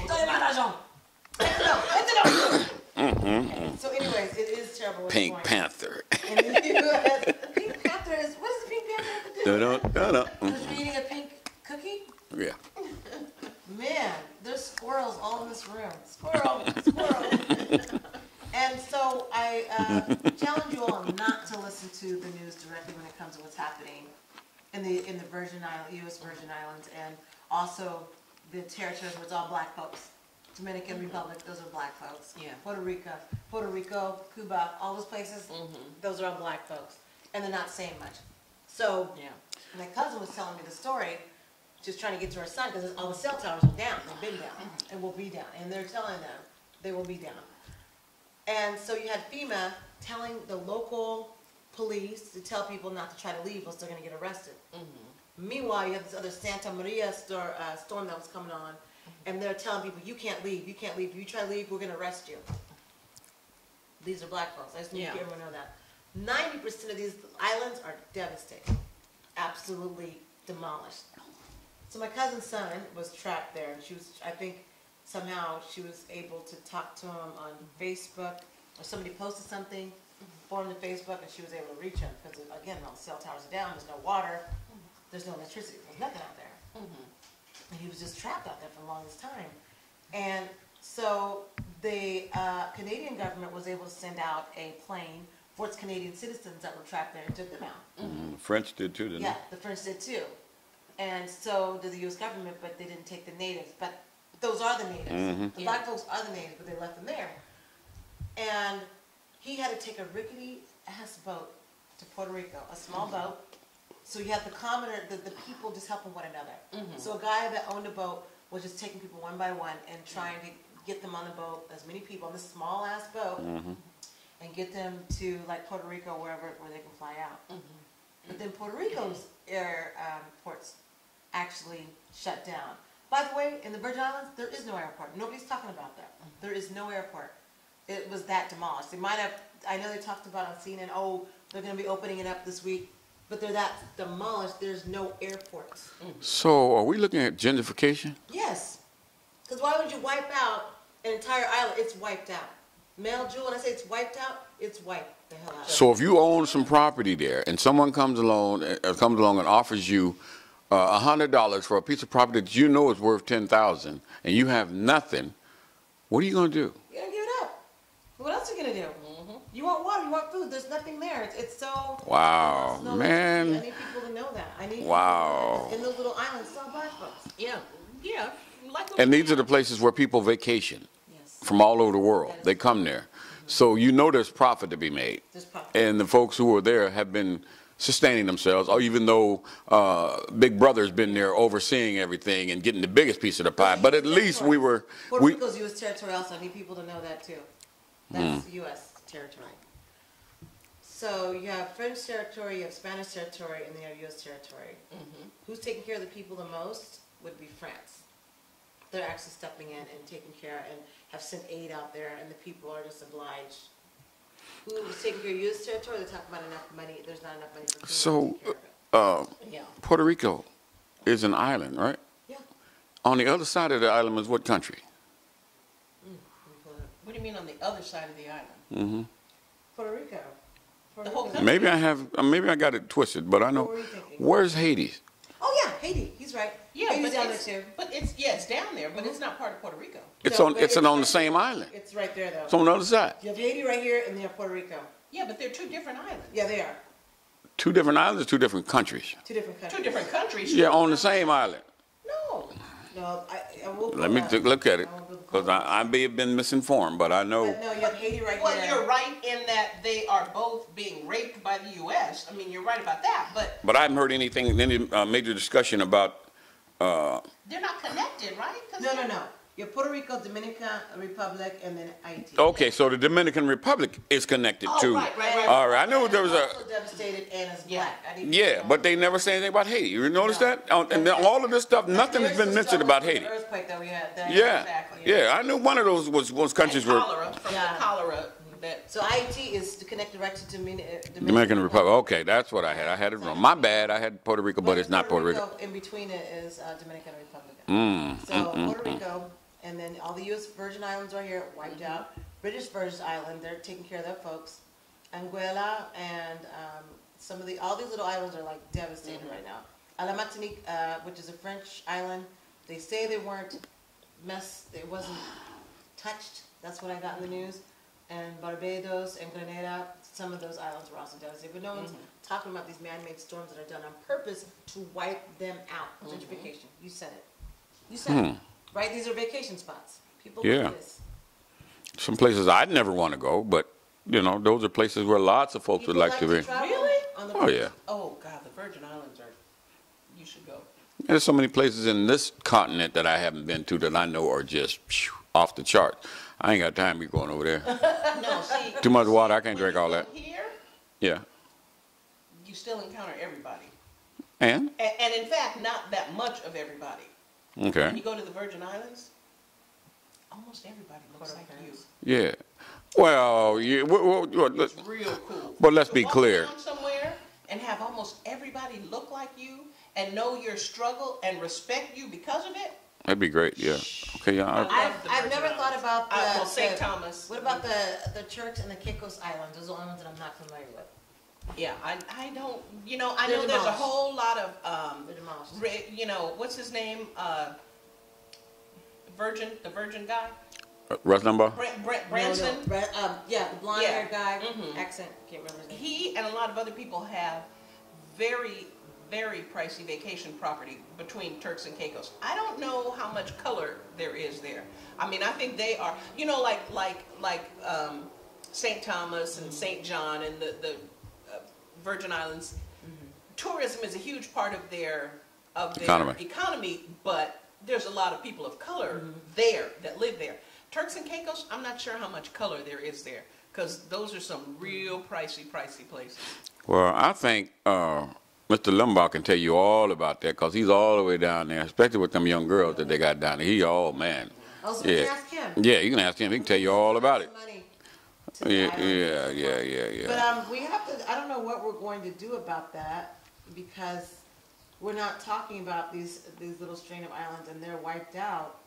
And I can't believe she took a boat from here, U.S. Virgin Islands to Puerto Rico, a small boat to Puerto Rico, and then when we got there, their airlines were shut down because the Santa Maria was coming in. How far is it?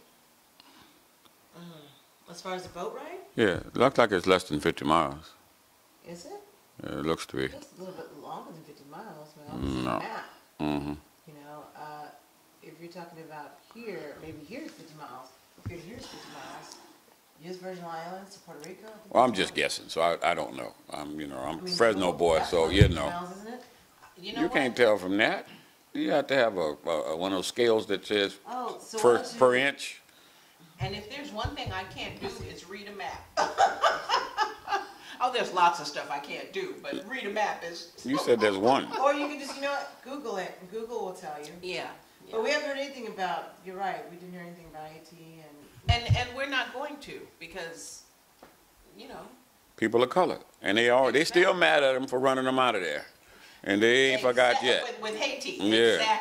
exactly. Where's Aristide? Is that his name? Haiti. Where is he now? Well, he Because they were going to kill him until my girl from L.A. went down there and started raising all that ruckus. L.A.? Yeah, what's her name? The Congresswoman from L.A.? Maxine Waters? No.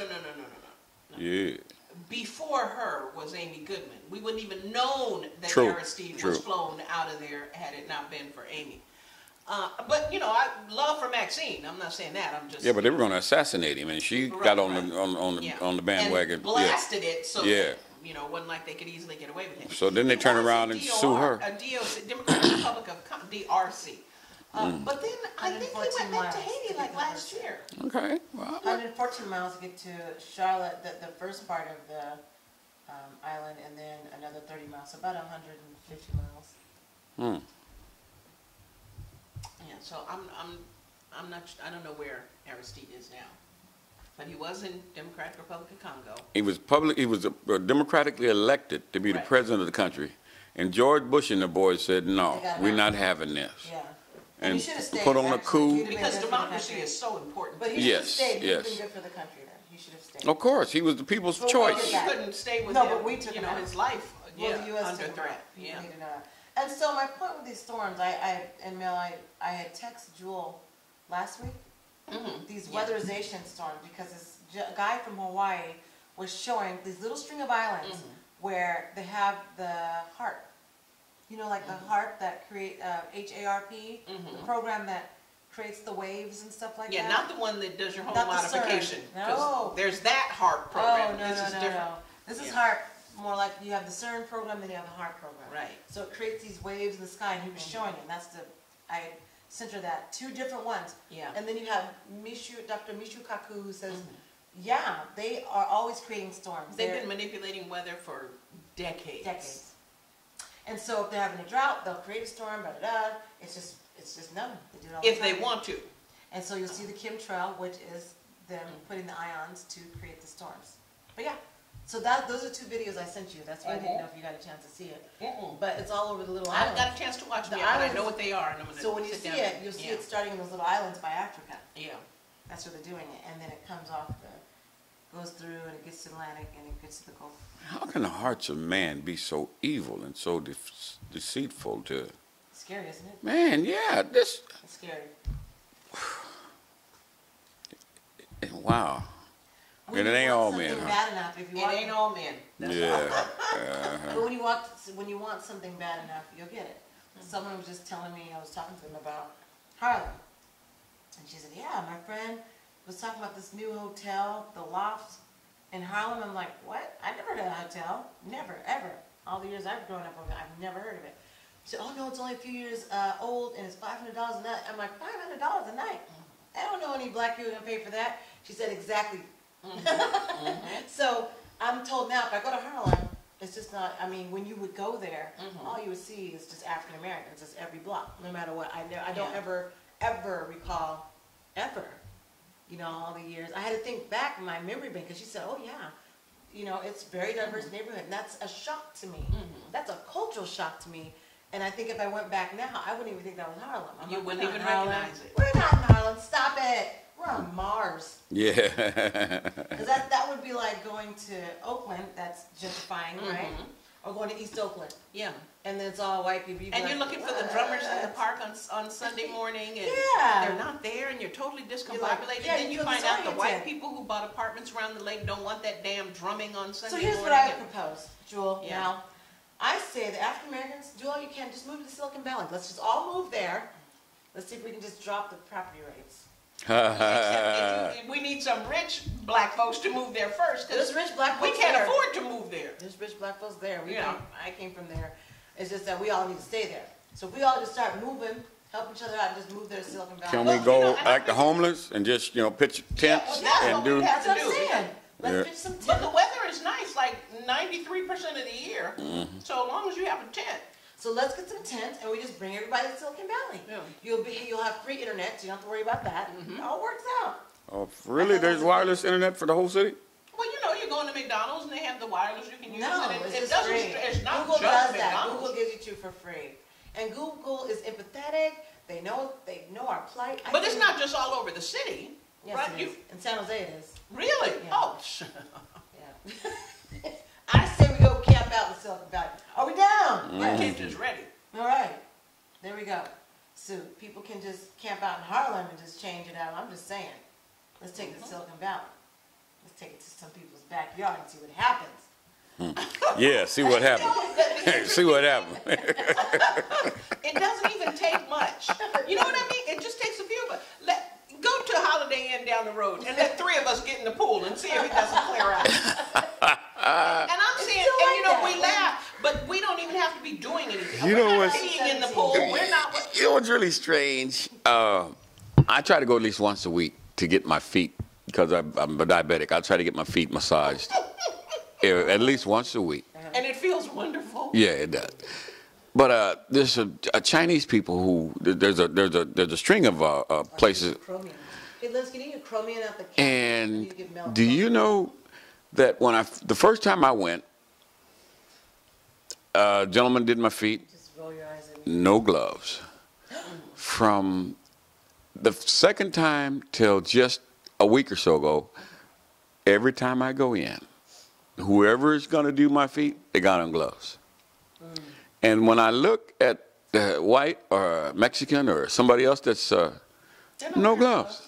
Yeah, so I'm just, that was week before last. So last week I found me another place to go.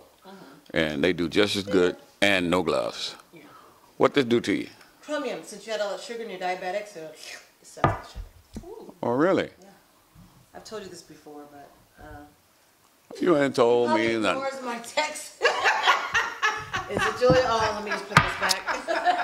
Is it Julia? Oh, yeah. Yeah. So the chromium is actually going to remove. Yeah, what it does is, sugar? yeah, it's a blood sugar metabolism. Blood sugar metabolism. So it helps to metabolize your sugar. If you know you're going to eat cookies, and if you are insulin resistant, if you have pancreas issues, this is what will help you with that. Or if you're ever working out, it helps to do that so that the sugar doesn't turn to fat from you. Oh, yeah? Yeah. You told me that. I got something else I thought you were talking about. It ain't the same thing. So now I see it now. I'm a visual. Did you I got it. It's no. It's turmeric. Turmeric is still good. That's for the pain. And yeah. So you should continue taking it. Yeah, I do. I take that. That's an interesting thing, though. Sometimes they use gloves at my place, and depends on who you're getting. So does the psychological some of the ladies thing. use gloves, and some of them don't. And I'm Do they do that to white people too? Do you notice? Is it just you, or is it somebody else? Because I noticed that when I'm there, it's no white folk get or Mexican people. They don't put the gloves on for them. Yeah, it's just me. It's hard to say because first off, I try to go Sundays, and I generally go pretty like 11 o'clock, so that it's not really that crowded anyway. So, and sometimes I'm not paying attention because the person is not using gloves. But the next time someone does use gloves, I'm going to remember to check and see if they're doing it with other people. But the thing is, they're only doing one at a time, right? So by the time they're done with me and I go to the front to get my nails, I can't necessarily see if she's using gloves with the next person. But I'm going to pay attention. I'm going to pay more attention. I thought that was interesting, and boy, they teach them very. Hey, like that old joke that I talked about, where the guy kept moving from, he had to leave this country because everywhere he went, in the South, people were calling him nigger. So he left, and he goes to Europe, and he thought things were going to be better, and he went into a situation. The first thing they did, call him nigger again. So he said, I know what I'll do. I'll go to China. So he goes to China, and he goes for a while, and nothing happens. And he says, "Man, this is great." He says, he named all the countries he'd gone to and why he had left and what they were calling him. He says, "Man, what do you think they're going to call me here?" And the Chinaman says, "Same thing, same thing." Well, I don't get it. I don't get it either. What was he in them other countries? But you're saying he had been in China and didn't have any trouble? No, he had been to all the other countries and had problems. When he got to China, he thought it was going to be a safe haven and everything's going to be different because, a language difference. Oh, yeah, there's no... And he gets... same thing. Same thing means Negro or nigger? Well, meaning if they weren't talking English, though. No, he just said that we're going to call you the same thing here that they call you every place else you went. Close out. We got a lot to work on, and I don't know what last words you want to say, Jewel and Mel, but it's not over. We have a long ways to go. Keep kneeling, I have to say that, because until this country begins to recognize the social injustice, which it's more of where's the apology, what next, I say keep kneeling. That's just my thing. And I say ladies first. Oh, okay. I say all lives do not matter. Mel? If that were the case, we wouldn't be catching hell the way we do. Obviously, all lives don't matter. And I say in the universe that you live, if it's possible, you need to control that. And I mean by the political process, elect your own representatives where you have the power to do that, and at least that helps in the battle. It's not going to solve the problem, but it'll help you in the struggle. Because once you're in power, you're in a position to have access to the resources, you should be the ones that said, look, family, come on, let's make sure you get this one, you get that one, so we can fight this battle and help our people. But that's the toughest part. Finding the right people that will be willing to serve and share their resources with the rest of their people. Because, boy, that power is so intoxicating. And you look at what other folks are doing, and they're having such a great time, and you're saying, that's a lot of work to be trying to help my people. Man, I think I want to go to Spain. so they First of all, I can do a history lesson on the Moors in Spain, but we don't have time. No, we're just going to say bye. Yeah, see y'all. We won't be here next week. Yeah. Don't worry, we'll still be here next week. Have a great week, and we'll stay tuned to what else is going to happen in the news. Oh, yeah. Rolling Martin, Monday morning.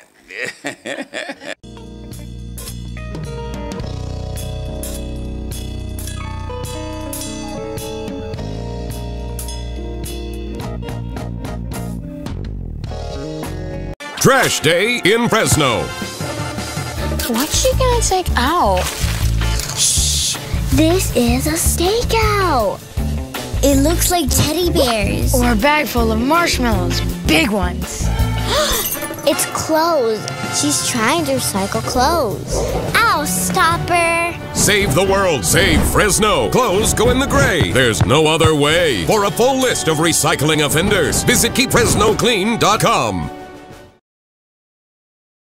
The job market is getting much more competitive. How are you going to stand out? A degree from Trident University could be your first step toward a fulfilling career in business, health sciences, education, or information technology. Trident University is not like other online universities. At Trident,